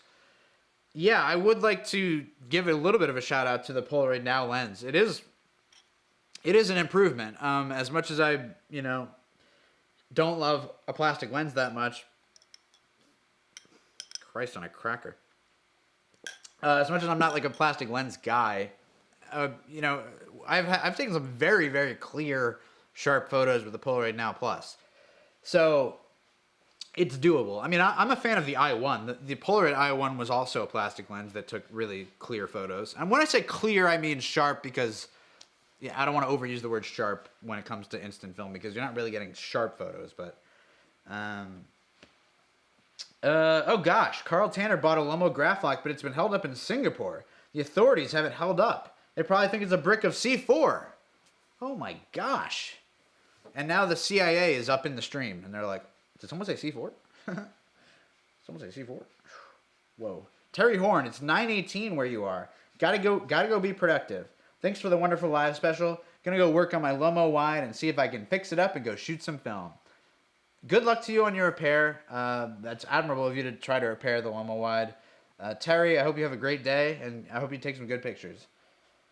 Noah Martinez says, I got my first instant film camera and shot on it because of you. An old land pack film camera. Love pack film, and thank you for doing what you do. Thank you so much, Noah. I love hearing stuff like that. I mean, it's like extremely fulfilling when I hear people that like started shooting certain film because of the channel or get inspired by the channel or something. I mean, there's nothing better than that. That's why we do it. Sam Harris says, how do you see Polaroid in the studio evolving now that we have nicer, constant LED light setups on the market? That's a very interesting question. I think that it's... I don't think there's an industry change necessarily, but I think from a user standpoint, it is much easier to get your Polaroid, go buy some LED lights on Amazon, which are much cheaper than they have ever been, and learn lighting. I mean, Polaroid is sort of for some people, entry-level photography. People that buy like an Instax camera maybe have never shot on anything other than an iPhone. And so while Instax cameras, you can't really turn the flash off or anything like that, if you end up getting a Polaroid camera and you use flash override and you're practicing with it and you want to improve your lighting techniques and you start getting into that kind of thing and you start wanting to put a lot of thought into each photo because you are spending money on each photo, you might go out and buy some lights. And once you've purchased lights, you are on a learning path on how to shape light, what light does to images, where to place them, what it does to faces, how to create mood, and all of that stuff is amazing to learn. And so a roundabout way of answering your question is I see it as a great thing for hobbyists and amateurs and people that are maybe going to become professionals because it's a much more accessible way to start shooting now than it ever has been. And I love using artificial lighting with Polaroid. I do it all the time. As you've seen in the videos, we do it in the studio all the time. Anthony Gomez says, hypothetically, if Santa was watching the stream right now, what would you ask him for Christmas? If I could ask for anything, I would ask for Wasabi Power pack film, or if I could ask for anything right now, I guess I would maybe want a Hasselblad 500, just because if it's something I'd have forever. I love my RB, but the Hassie one is a one-day thing. It's sort of a pie in the sky. What, on the moon? It was on the moon, says Lauren. I think we need. She says I think we need to write the Edwin Land biopic. I agree. I think that might be in our future. Let's see. The chat remains very active, which I love. Abel says he started reading about JFK Shooter Theories thanks to the channel. There's nothing I love more than hearing that the channel has led to people exploring the truth to what happened to John F. Kennedy, which is that he was shot by multiple people and not just the single shooter of Lee Harvey Oswald, who was soon after assassinating JFK, himself shot and killed by Jack Ruby before he could speak to the press, who Jack Ruby also died mysteriously in prison, destroying the trail. I mean, look it up. I want Wasabi Power pack film and all the JFK documents released for Christmas. It was an inside job, says Rensler. That is one of the theories. Ricardo says, have you ever smelled the package of a new Polaroid film cartridge? It's so stingy. Stingy is a very interesting way to... Forrest keeps saying, why are you pronouncing it Biopic? It's not pronounced Biopic, if that's what you're suggesting.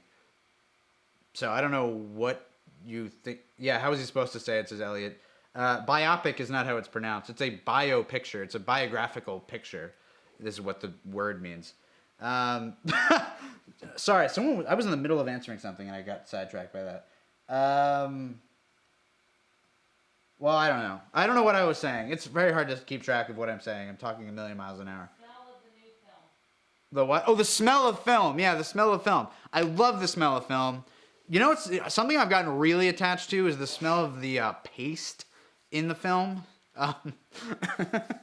It's something you smell a lot when you're shooting Polaroid 8x10 because the like blue paste that comes out of the excess chemistry, you have to like scrape it out of the film, otherwise the film will stay wet for too long and it will damage the development.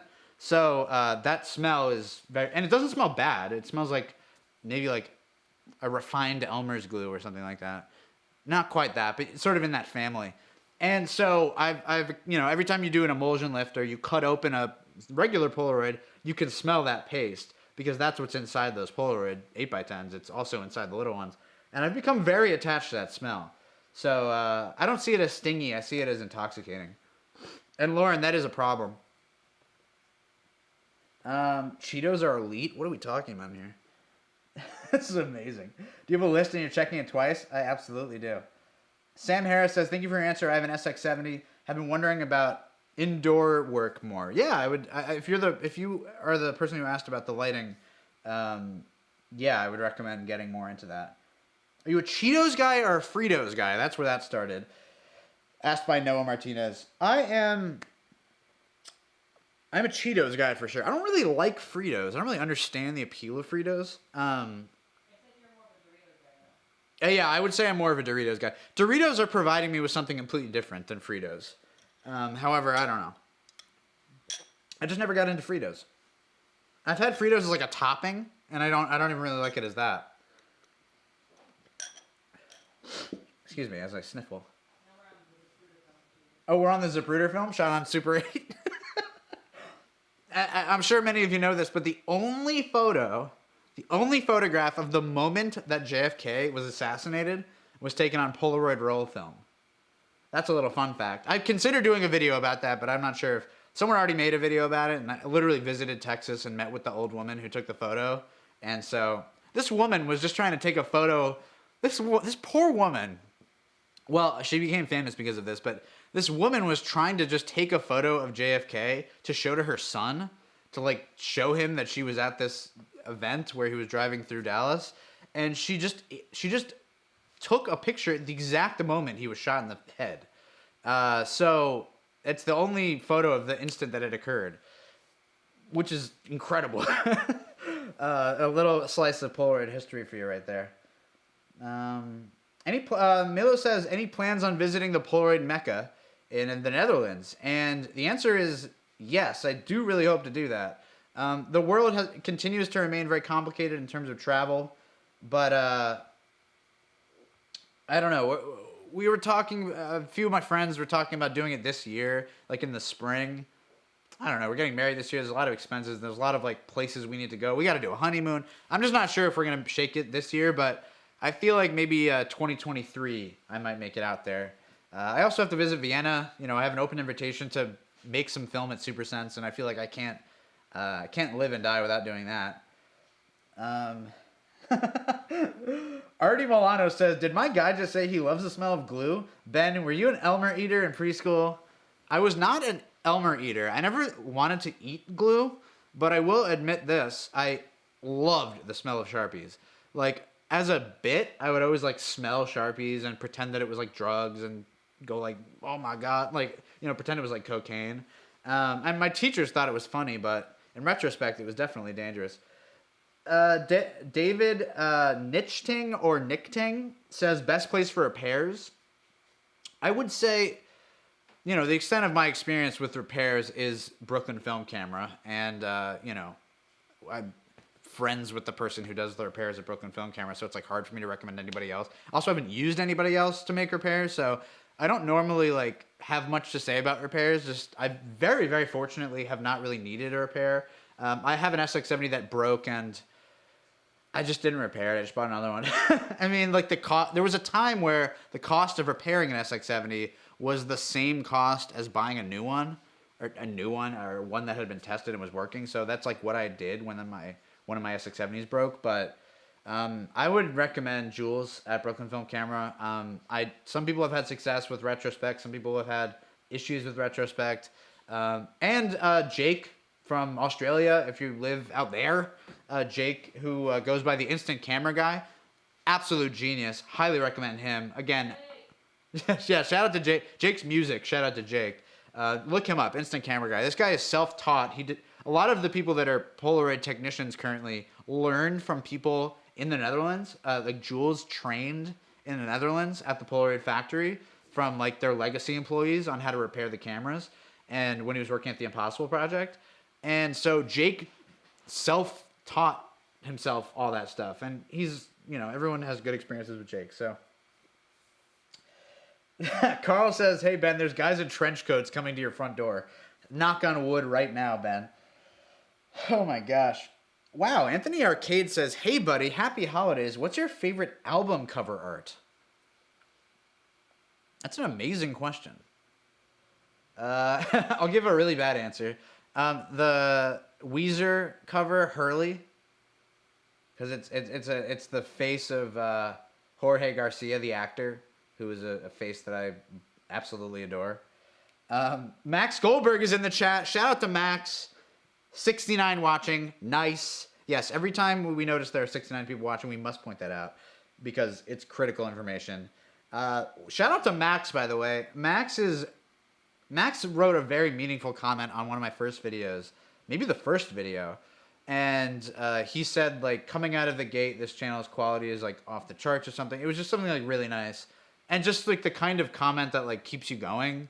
That's just like, oh, man, this is, like, exactly what I hoped someone would say about this video. And it just meant a lot to me.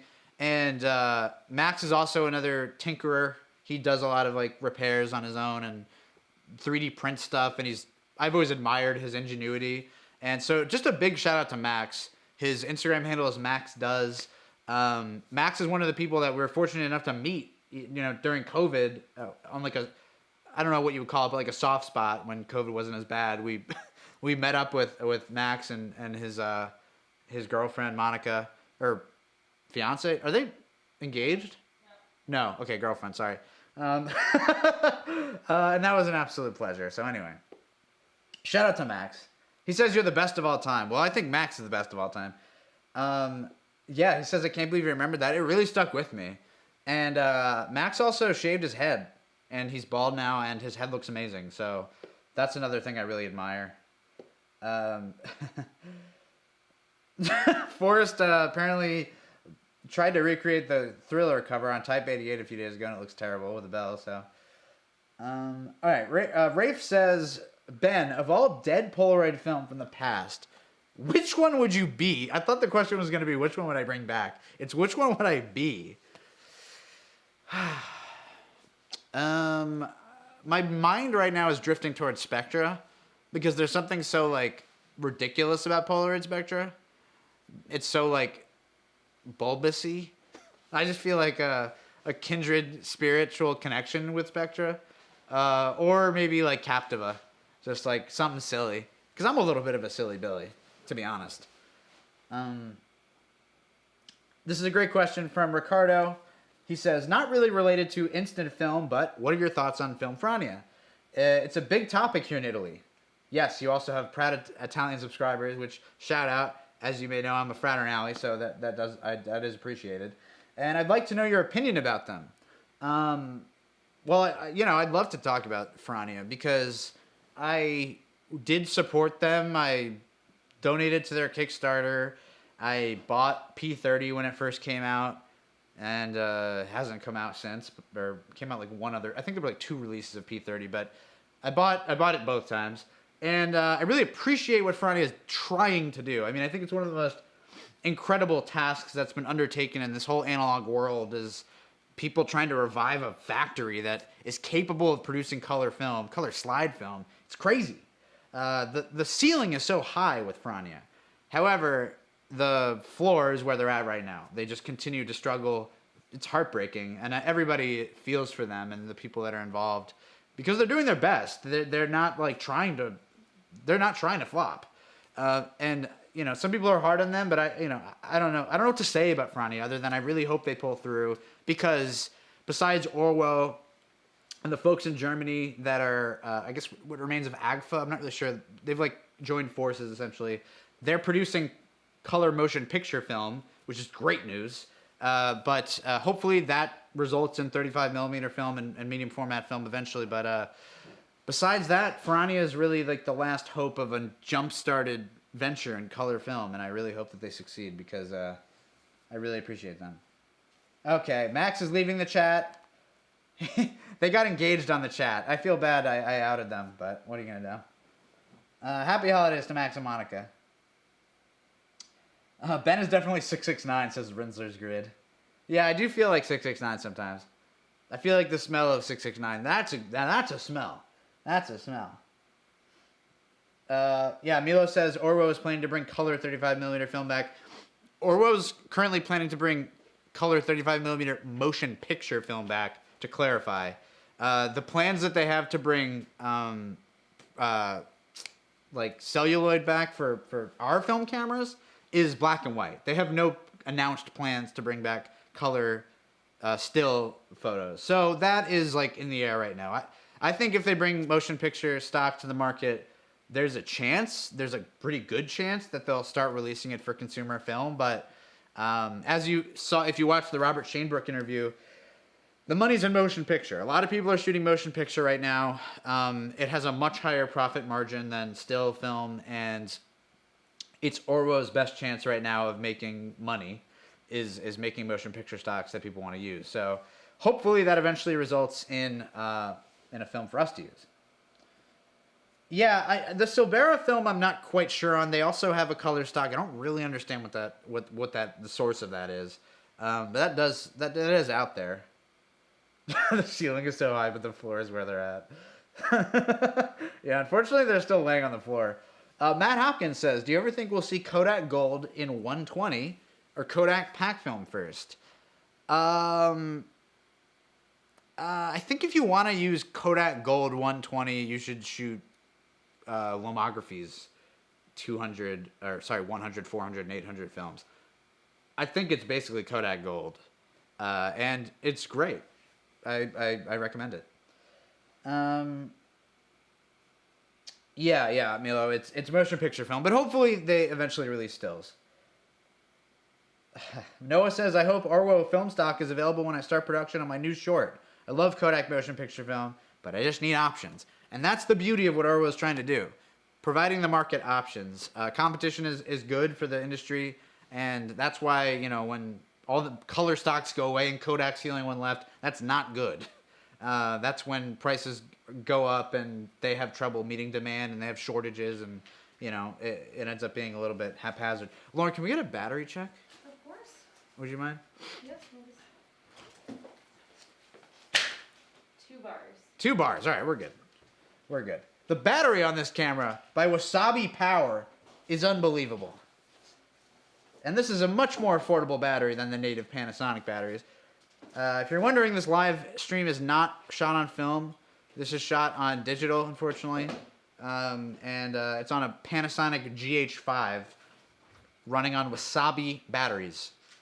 Which, oh my God, not a sponsor. They're still in the chat. Wasabi is still in the chat. It's unbelievable. The honor is all mine, I assure you. Noah says, I'm illegally shooting a documentary at Disney on some Ektachrome. Wish me luck. Noah, good luck.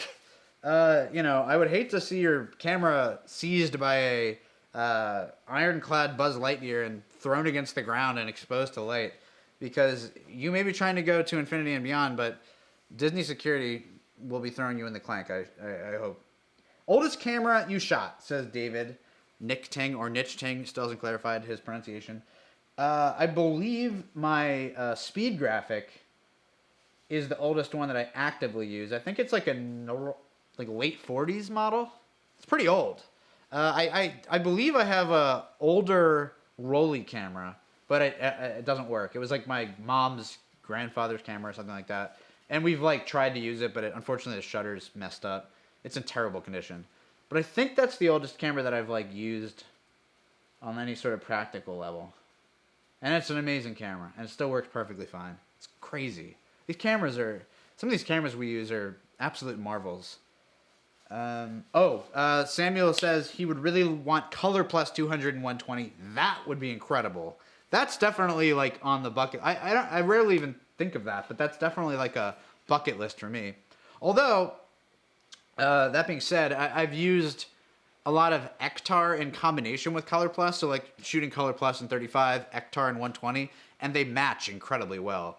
If you're scanning the film yourself, or even if you're not, I mean, the results you're probably going to get from the lab are going to be pretty similar. And yeah, they match up quite well. So I would just shoot Ektar if you really like color plus. This is a wasabi-powered show. Not a sponsor. Not a sponsor. Not a sponsor. You need to start shooting these lives on Polavision. Yep, that's definitely in the... All right, Nick Ting is correct. And you can call me Dave. It would be an honor to call you Dave. Rinsler's Grid says, what are some other hobbies that you enjoy? I myself have fallen a bit too deep into the mechanical keyboard and high-end headphone rabbit holes. Well, I have a lot of interests, and it can be a little bit much sometimes. My number one interest is Lauren, of course. But I love collecting neon. I love design. Design is something that I'm very passionate about. And, when I can, I try to find time to work on personal designs. And sometimes I get hired for that stuff. A lot of my personal hobbies are in visual media, to be honest. Like, I make videos for fun. I make short films for fun. I make videos for hire. It's just like my life, basically. And that's what I love doing. But... if I'm just like kicking back, I really love sports. To be fair, like football on a Sunday, if I'm kicking back, locking myself down, it's a great way for me to sort of zone out and really get passionate about something different, very different. And I love shooting sports, and I plan to be doing more of that going forward. I have a lot of different, I love movies and television. I'm not a gamer, but I play games with my friends, and we sort of Zoom while we're doing it, and that's like a great way to stay social during the Rona. Red Folio asks, what is your day job? My day job is video production and photography. I'm a freelance director, so I direct a lot of commercials and music videos and stuff like that. And for photography, I do sometimes I do event photography. A lot of the time I'm doing studio photography for brands, whether it's like for campaigns, whether it's with models, for packaging. I've done a lot of packaging photography for like as seen on TV stuff. I've done a lot of that. I really sort of run the gamut. I do a lot of editing too. One of the things I like offer as a professional is that I can shoot and edit the work, and I love editing. And editing is a huge part of what I do. So yeah, I'm very much in this, and the YouTube channel is really like an extension of what I love doing. It's not like what you're seeing me passionate about on the YouTube channel is very much what I'm doing in my everyday life. It's visual media, it's making videos, it's making photos, and I have a blast doing it. Rinsler's Grid says, design is my passion. Ah yes, I love Comic Sans as well. Yes, Comic Sans, the most incredible typeface on the web. George, he says he got a split. Love you, Ben, Lauren, and the Instant community. Happy holidays. George, thank you so much for stopping in for as long as you were here. Really appreciate seeing you, and happy holidays. Merry Christmas. Whatever you celebrate. I want you to... TJ says, I want you to direct my Obit package for CNBC News. Speaking of NBC, something that I did prior to being 100% freelance was I worked at NBC, in NBC News actually. I was in their news department. A lot of what I was doing was like a reporter would go out into the field, and they would return to me and give me the footage. And so I would put the footage into like our editing software, or we would complete a package, like we would complete an edit, and then I would send that out to Charlotte and LA and give it to all the affiliates. And sometimes it was extremely easy, and sometimes it was extremely stressful because it was like a breaking news story, and I worked on nightly news a lot. And at a certain point, it just no longer was creatively fulfilling. I really loved being at NBC. I thought it was like one of the coolest places I've ever been, and I seriously value the years that I spent there. It was so fun. I mean, I was like working like right under Saturday Night Live. Every Saturday, I'd be able to watch the show. It was so cool. It was an amazing experience, but there was a certain aspect to it where it was like I didn't feel like I was advancing in my career anymore, and so I left. But I'm sure they would have me back to work on your obituary, because that does seem important. That does seem very important. David Nichting, any of your work we would know? I'd say if you, this is like not my proudest work, but if you go into a CVS and you go into the As Seen on TV section, I shot the photos for like half of those products. It's just something I've done a lot of. So that might be what you know me from. I'm trying to think. A lot of what I do is internal, but we'll see. Next year you might see more of my stuff out on the television. I've done a couple things sports related that have been on TV, but you probably wouldn't like remember it or anything like that. But I am going to work on TJ's obit. What software to use for editing, says Luke McGarland. Huge Adobe guy. Like, absolute dedicated to the Adobe brand. I use Premiere, I use After Effects, I use Photoshop, I use Lightroom. It is like my lifeblood. And they know they got me because they charge a subscription fee. Noah Martinez wants to know my sign. Or his brother wants to know my sign. You responded? Okay, I am a Taurus. I was born on April 28th. TJ says, News World is a great place to learn for a season. Yeah, for sure. Anthony Arcade says, have you ever caught any ghost orbs or supernatural or unexplained stuff in photos? I have captured a lot of weird stuff on Polaroids. On one of the In an Instant podcast episodes I did with Jamie Swick, Jamie and I have this thing we're like aware of, which is that occasionally Polaroids shot in the exact same place at different times of day, at different, it could be a year apart, will produce some sort of weirdness. And like the photo will never come out right, or it will be out of focus even though you nailed the focus, or you'll have some like apparitions in the background, or something will be blurry even though it wasn't moving. Like, I have observed that many times on Polaroid. I will say I'm not a believer again in ghosts, but there is some juju happening with Polaroids where like occasionally in the same spot. Yeah, I can't tell you how many times. You guys might be familiar with my work shooting Starlight Motel, which is a motel that is like a really nice artistic hotel. Look it up on Instagram. I do a lot of their photography. And every time I take a photo of like the main sign on regular Polaroid film, it looks crazy. Like some crazy streak happens on the photo. And I've been there millions of times. I always take the same shot. It always comes out like that. And so, have I taken photos of ghosts? Maybe. Maybe I have. Maybe that's what I've done. Oh my gosh. Lauren's broken down my signs. I'm a Taurus sun, a Pisces moon, and a Gemini rising. Hey, Incast Studio. Hey, Ben from Toronto. Glad to catch the live. Thank you for coming into the live. It's great to see you here. What is your mother's maiden name? Oh, boy. His brother is also a Taurus. The very man asking, indeed. What the hell? Jordan Wood is also born on April 28th. This is insane. This is simply insane. Rensler's Grid says, these apparitions that I'm seeing on my photos are just Edwin Land checking in to see what I'm doing with his cameras.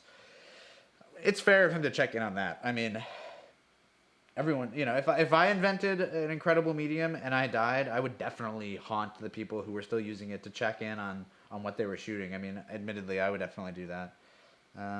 I'd say we got 10 minutes. We got 12 minutes until we're crossing the 2-hour mark, and we should cross the 2-hour mark, and then that can be it. I'm having an incredible time on this live. You guys know me. I have like the energy. When I'm on these things, I can go.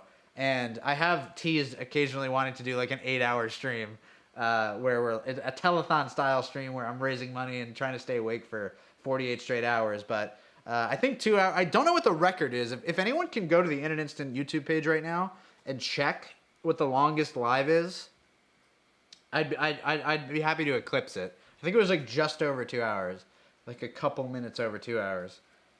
Oh my gosh, we got an Aries in the house. David Nichting asks he's asking great questions in this live. This is another great question. There's a few great questions actually, but How do you feel about editing scans of Polaroids? So in some of these videos, I have definitely said, don't edit your scans or don't do this or that. And, I'm not saying this is a hard and fast rule. I think you can edit anything. I mean, I think I've softened also over time about this. I personally think do whatever you want.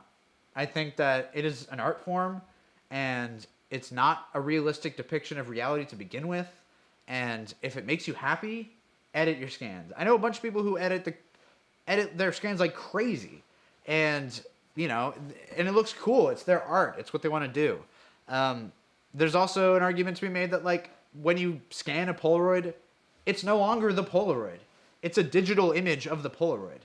You've already manipulated it. It's already something else. So, sure, you can edit that to look more like the original that you held in your hands, which is always going to look different than the scan, or whatever you got to do to get it to where you feel happy about it. That's all that matters. There's no argument to be made to the opposite, in my opinion. I mean, that's the way I feel about it. And if I've said anything to the contrary on the channel, you can roast my ass, because I know I have. Do this again, student says Red Folio. Yeah, I would like to do more lives. Oh, the longest live so far, according to Rensler's Grid's research, is 1 hour and 58 minutes and 57 seconds, which we are 8 minutes away from eclipsing, which I very much plan to do. Estrella Mar says, hi, Ben. Nice holidays video. Glad to be here. My question is, how do you see the future of the Polaroid company for the 21st century? That's a big one. That's a big one, because we don't know yet whether Polaroid is riding on a wave of renewed interest in analog things, and whether that is why Polaroid is back and of interest and doing pretty well, or is Polaroid back for real and to stay, and is this just a product that will forever exist now? And I'd say Polaroid's in very good hands because they're owned by a billionaire, and I think that always helps. Someone who has deep pockets that can afford to keep the company around until they're dead. And, Oscar, who's the CEO, is very young, so that's great. As long as Oscar retains interest, Oscar Smolakowski, as long as he maintains interest, we're good. We're good for a while. So I'd say Polaroid has a long future into this century. As long as the interest in analog things continues, I think that we're starting to see interest in analog photography being beyond a trend. I don't think it's a trend anymore. I think it's extremely popular and it's here to stay. And we're sort of in an adjustment period, like we were talking about with Kodak's price increases, where like everyone's trying to figure out what does that mean long term. But I think it does mean good things for Polaroid. Long story short. Someone asked earlier if I'd ever been electrocuted before.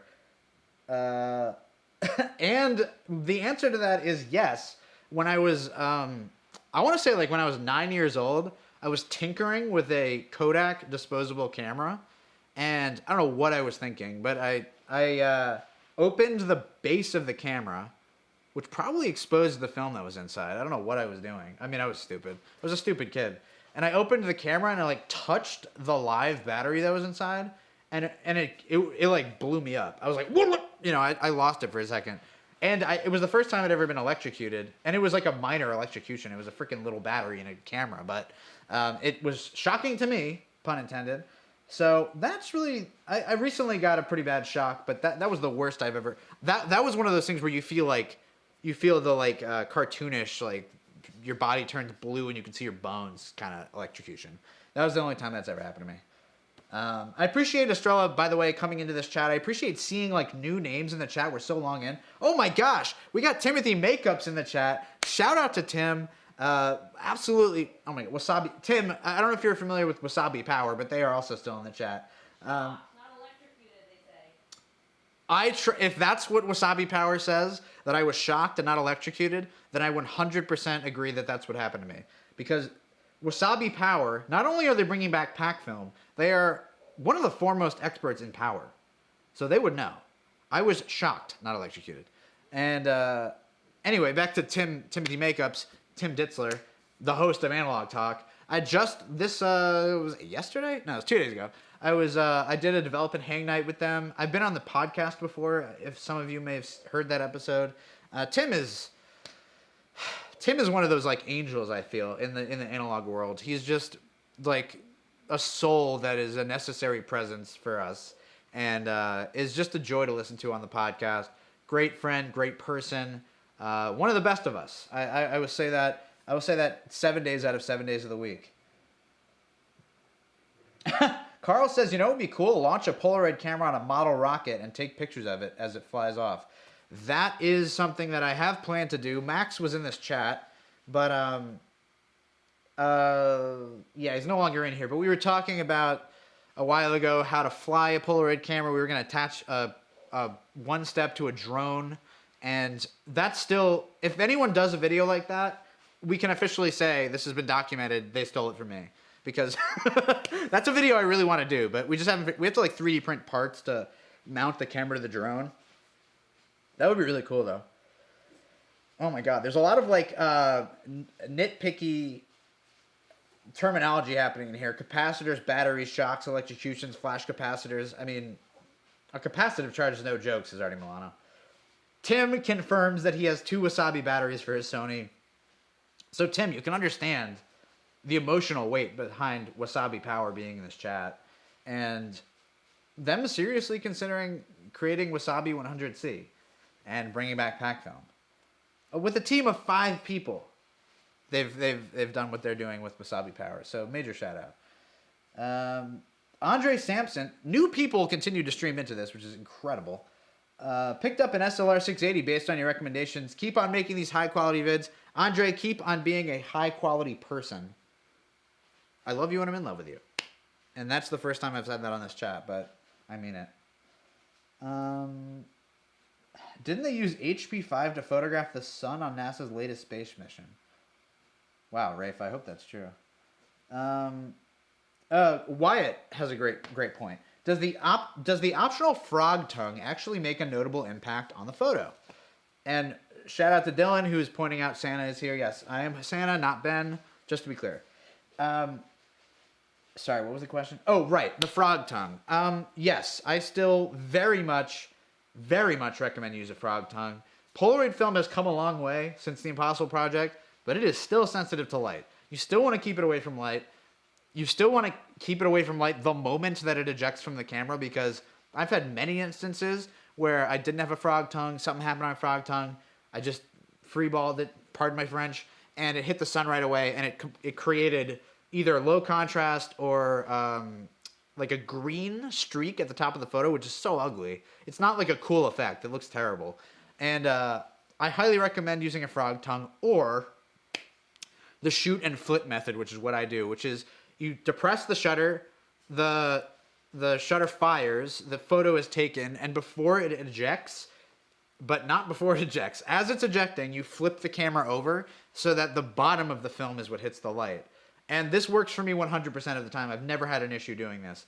The only thing you have to be careful is you don't flip the camera too early and get like motion blur or something. But I highly recommend the flip and turn method. Red Folio asks, can we buy in an instant merch? Yes. Why don't I put the link in the here? There's a store, there's a Redbubble shop, and I am going to paste it into the chat right now. If you're interested, a bunch of my designs are in there, including a few of the designs that are going to be given away in the giveaway that I'm currently doing on the Instagram. And the In an Instant backpack, which is a new product, is in there. And sorry, I'm looking for the chat window. And there it is. Okay, sorry. And there it is. That's the Redbubble link. Oh, Forrest already put the link in. Sorry, I'm I think there's a delay between the chat and me talking, so you guys are probably ahead of me. Gabriel Salmon says, amazing channel, keep rocking. By the way, just bought 3 land cameras for a short film series I'm working on. Your episode on black and white was fantastic. Thank you so much. The black and white episode was, I think it's like a prized thing on the channel, and I really value that. And it was really cool bringing that part of that episode to a film festival, and we put a lot of effort into that. You know, it doesn't have the highest view count of any video. I knew that going in, but I'm still very proud of it, and I want to do more stuff like that going forward. Dylan says, Ben, I own like 7 instant cameras and a full drawer of film. A full drawer in my fridge of instant film, and it is literally because of your video. This is your fault. Please never stop. Dylan, I will accept full responsibility for that. I'm sorry, but I'm also not sorry at all. and it's my honor. Carl Tanner says we should create an alternate to Wasabi Power and have a giant battery as an idol to venerate. That is the craziest thing that's been said in this chat, and I absolutely love it. Rafe says we need more episodes like the black and white video. Hey, look, I'm definitely down. You know, like I said, those videos they take the highest amount of effort and have the lowest like viewership, but that doesn't really, to be honest, doesn't really impact my desire to make anything. You know, the channel is me trying to make stuff that I like and hopefully people will like, but I definitely want to make more videos like that. So stay tuned. I could see definitely more of those episodes happening, especially as, you know, we're all vaccinated. At the time, we had only just been vaccinated. Everyone that was in that video, which is crazy to think about now, but so yeah, it was a while ago.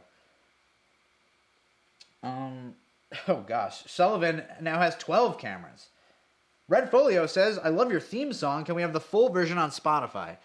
The full version, unfortunately, is not on Spotify. Wish it was. The artist, if you want to look him up, is Isaac Joel. He's an incredible musician.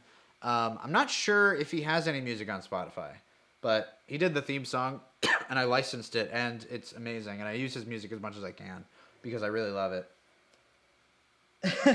Noah says, you have the vibe of a total 80s Epcot guy. Like, I feel if I walked up to you on the street and mentioned Dreamfinder, you'd know. Noah, you know exactly what's going on. A couple people are posting some weird, like, URLs. Yourdreams.online. Don't go to those websites. Someone has multiple times commented vask.tech. Don't go to that website. I don't know who that is or what that is. Slightly Nuts says, Wasabi Power is bringing back pack film. Did I hear that right? If so, weird but awesome. Slightly Nuts. That is slightly nuts. We're being slightly nuts, just so you know. We're not being mostly serious. Forrest says, is Lauren watching TV? Lauren, what are you doing in there? Wrapping presents. She's still wrapping presents. Christmas is right around the corner. Oh, he wants to know what's on the TV behind you, Ben. Oh my God. Wow, we've been live for so long. This was behind me, the In an Instant Yule log, which I highly recommend using as your Yule log, which is a burning log. Now it is it's auto-played an In an Instant episode, one of the Instant Shoots episodes with Matty Ice. So I guess that just happened because the Yule log is 2 hours long. So this must have just changed over. That's hilarious. Well, there's a little In an Instant playing behind me. Very on brand. Favorite SX70 color? The skin color? Are you watching your own videos? No, it was the Yule log, I promise. You could always rewind the live in the replay, and I will be proven right about that. Julia Bayer's in here. Oh my gosh. I'm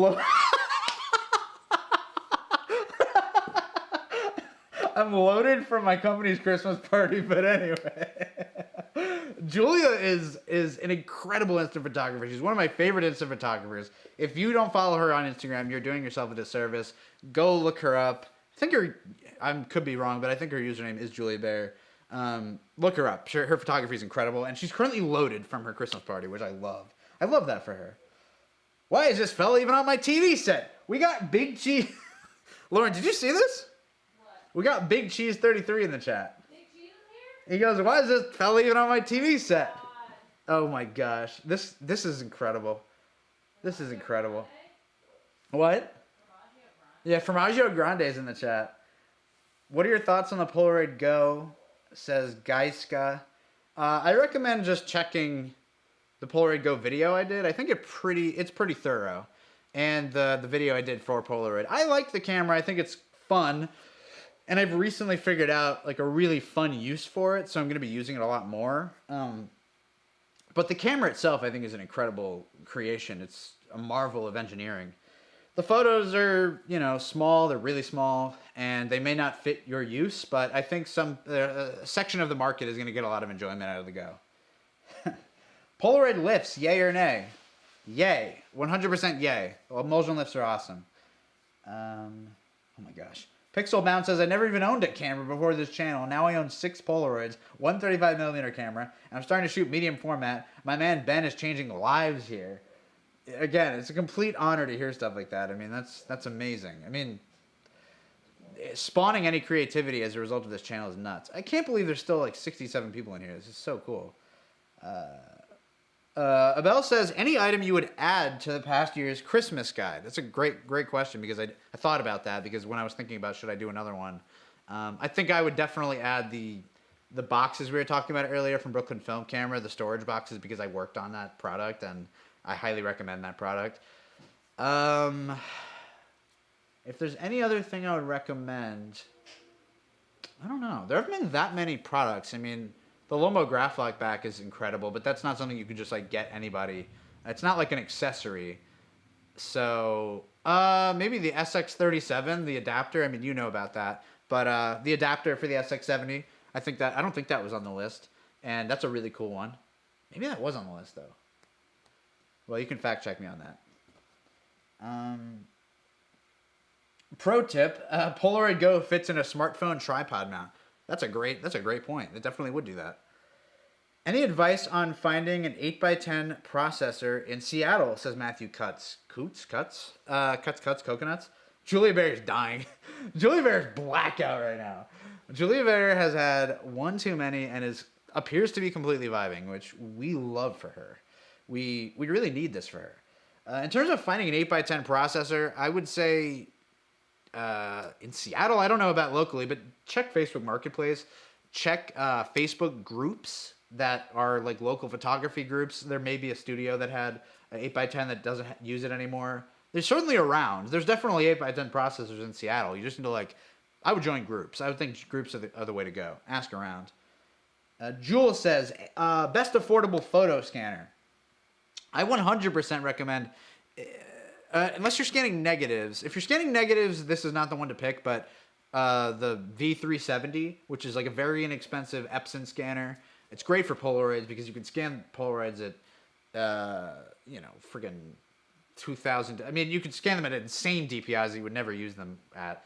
But you can scan really high-res Polaroids on that Epson V370. You can scan 35mm on there, but not 120. So if you want to scan medium format film, I would get like a V600, an Epson V600. But if you're just looking to scan Polaroids, I recommend the V370. I think it's great. I have a couple of them. We have one at the studio and one here, and I've never wanted more. I've never needed anything more than that. It's fully been fulfilling to me. Oh God. Has someone ever turned on the lights while you were doing some in the darkroom only stuff? I don't think that's ever happened. Thank God. I was very, very careful about that. I don't think I would ever let that happen to myself. I've definitely made some mistakes, but I've never had someone else turn it on. Jules says, what about negs? Yeah, I would scan with a V600 or get a negative supply carrier, which is not that inexpensive, but like the basic carriers are great. And so I would recommend maybe getting that. What Polaroid camera do you recommend? I recommend the SX70. If you're gonna get one Polaroid camera, get the SX70. And if you're gonna get a new camera, I would get the Now Plus. I think it's a great camera. Any recommendations on where to send your Sun 660 for repair? Says Nims. Unfortunately, I don't. They said mine is taking a huge popping noise when I take a photo. I really don't know where you would get a 660 repaired. I wouldn't recommend repairing a 660. I'd recommend buying a new 660. It's unfortunate, but it's the case that if you're trying to get a plastic Polaroid camera repaired, it's going to cost more than the camera costs. You may as well just buy another one. There's so many of them out there. David Nicktank says, do you have a favorite Polaroid that you've taken? I don't know. That's impossible to pick, really, for me. There's just too many. I take so many, it's impossible to pick. But, everything I post on Instagram are my favorites. Although I post a lot. I post like 6 Polaroids a week on there. But if you want to see my favorite shots, I would just scroll through my Instagram. I mean, those are the shots that I thought were the best to show, which means they're the ones that were my favorites, I guess you could say. Sullivan says, my brother's printer scans Polaroids perfectly with no lines. Julia's killing me. She says, this is my first live chat. I'm drunk, so take advantage. Oh my gosh. Okay. Maybe someone recommends something for her to buy and maybe she'll buy it. Let's see. What can we get Julia to buy right now? Maybe Julia. You know what I think I think you really need a gold-plated SX70. I think for a cool 1K, you could get some 24K Polaroid stuff for your collection. Wow, apparently Retrospect repairs 600 cameras for a little over $60. That's not a bad price. So forget what I said before. Definitely use Retrospect. If you're very attached to your 660, then get it repaired. If not, if you don't have like a personal attachment to it, you can buy another 660 for $30. So if you're careful about what you're buying. Gary says I've used my new Lomo Graphic back on a camera Dactyl Cajones 4x5. That's awesome. People are telling Julia to buy David S. Pumpkin Suit. Great recommendation. And Rafe's telling Julia to buy some pack film. That's something to make sure you don't do while drinking, because you will definitely make some mistakes there and buy something maybe that is completely dried up. Artie says nothing screams chaotic energy more than 24 karat gold SX70. And she says repairing is always better. That's definitely true. If you can repair a camera, you should get your camera repaired. It's the more economical way to do it. I mean, maybe it will cost more, but if you have a personal connection to a camera, it's best to keep it around. It's good for the juju. What Polaroid camera would you recommend to a beginner? I would say if you're just starting out and you really don't think an SX70 is going to work for you, maybe buy an Impulse, a Polaroid Impulse AF. It's a great camera to start with. It's not expensive. Buy like a gray Polaroid Impulse AF. It's like $30. You go out, you try it out, you see if you like the format. It's a great camera to use because it's hard to take a bad photo on an Impulse. It has automatic flash that's on, and yeah, I recommend the Impulse. I mean, that's why I made the first in an instant video about the Impulse, because I thought it was the best entry-level camera. I still think that. The Sun 660 might be superior in other ways, but the Impulse is a great way to start. Great way to get framing. Oh my gosh, we got Ben Snow in the chat. Ben Snow is recommending that Julia buys Kodak, like the company. Kodak Alaris. She says, I've always loved a gold SX70. Tonight might be the night, Julia. I don't know. This could be that. I mean, I'm Santa. You know, Santa's workshop only pumps out like 2 gold SX70s a year. It's like producing 8x10 film. You know, at the Santa workshop in the Netherlands, we've got this separate machine that can make the Polaroid SX70s, and we've got like one elf that even knows how to do it. And he's also blackout drunk, so he never really operates it properly. But yeah, we'll see what happens. Oh my gosh. I have a broken Pronto B. Is it worth getting repaired for $80 just for the collection? If it's just for the collection, I wouldn't even get it repaired. I would just put it on the shelf. Incast Studio says, have you ever noticed a difference between SX70 and 600 film? Yes, 100%. The films are very, very, very different. I do want to do a video about this eventually. It seems like a basic topic, but like I think it's valuable because not a lot of people have tried to do it side by side. And yes, there's a huge difference between SX70 and 600 film. The color is very different. I think the clarity of SX70 film when it's exposed properly is different and clearer than 600 film. SX70 film is a lot more contrasty and has a less dynamic range, so you'll lose information in your shadows or highlights much more easily than 600 film. So there's advantages and disadvantages to both for sure. SX70 film, I think when it's perfect, which isn't 100% of the time, but when it comes out perfectly, there's nothing like it. It is the closest that Polaroid has come to the original formula, besides their black and white stuff, which is incredible. Let's see.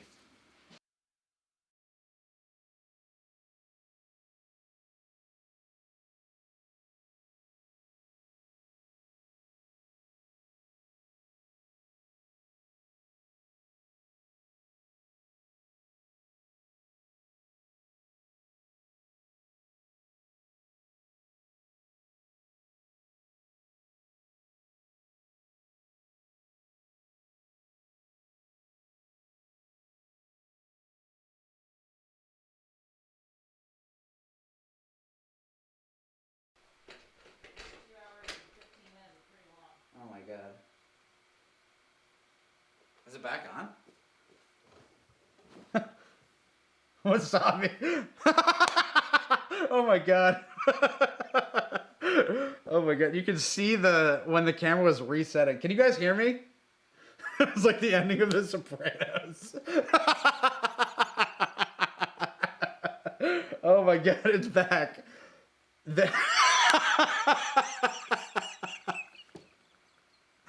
Wasabi is shaking in their boots right now.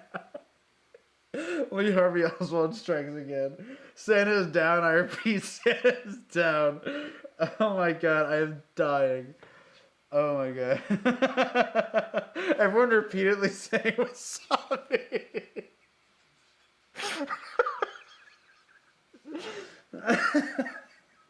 Oh my god. I'm dying. Warren, can you see the feed? Or you're not on your computer? Yeah, you're good. Okay. Wasabi pulled the plug so they could invest in pack film. Artie says you came back on like lost horror footage. Yeah, I saw it on delay and it was like the way it like lifted up from the ground was insane. This is great information. There's another In an Instant episode playing behind me. This is actually a good test because I didn't know if the battery could die and I would stay live, but I stayed live. Ben needed a second shooter. Lauren did good. She kept an eye on the battery. She's doing some rapping. Noah says, "Oh no, he just said he's dying, and it's all Wasabi's fault." Yeah, so the comedy did come through here, Artie. I'm like crying. That was so funny. Oh my god. Wow. Another sip. Holy crap. All right, family. This was an amazing live. I had a really, really great time. I hope you all had a great time on this live. We survived just long enough to watch a battery die. And now we know the full battery life of these Wasabi batteries. And I think this was a good experiment, if nothing else. So, as I'm signing off here, I'm wishing all of you happy holidays, Merry Christmas, happy whatever you celebrate. Thank you so much for people that have been in here on this live this entire time. This has been an amazing and fun experience. I wanted to do something fun for the holidays, and I feel like I had a great time. So hopefully you all did too. And I think we got Julia Bayer to buy a gold SX70 and invest like thousands of dollars into pack film. So I think that's great for all of us. I think we all wanted that for her. So Merry Christmas to all. Just looking at the comments one last time. Merry Christmas. Great to see you. Santa loves you and he's in love with you. And I think it's time to say sayonara. Enjoy your family and your holiday season. And keep shooting. Peace out. Cub Scout.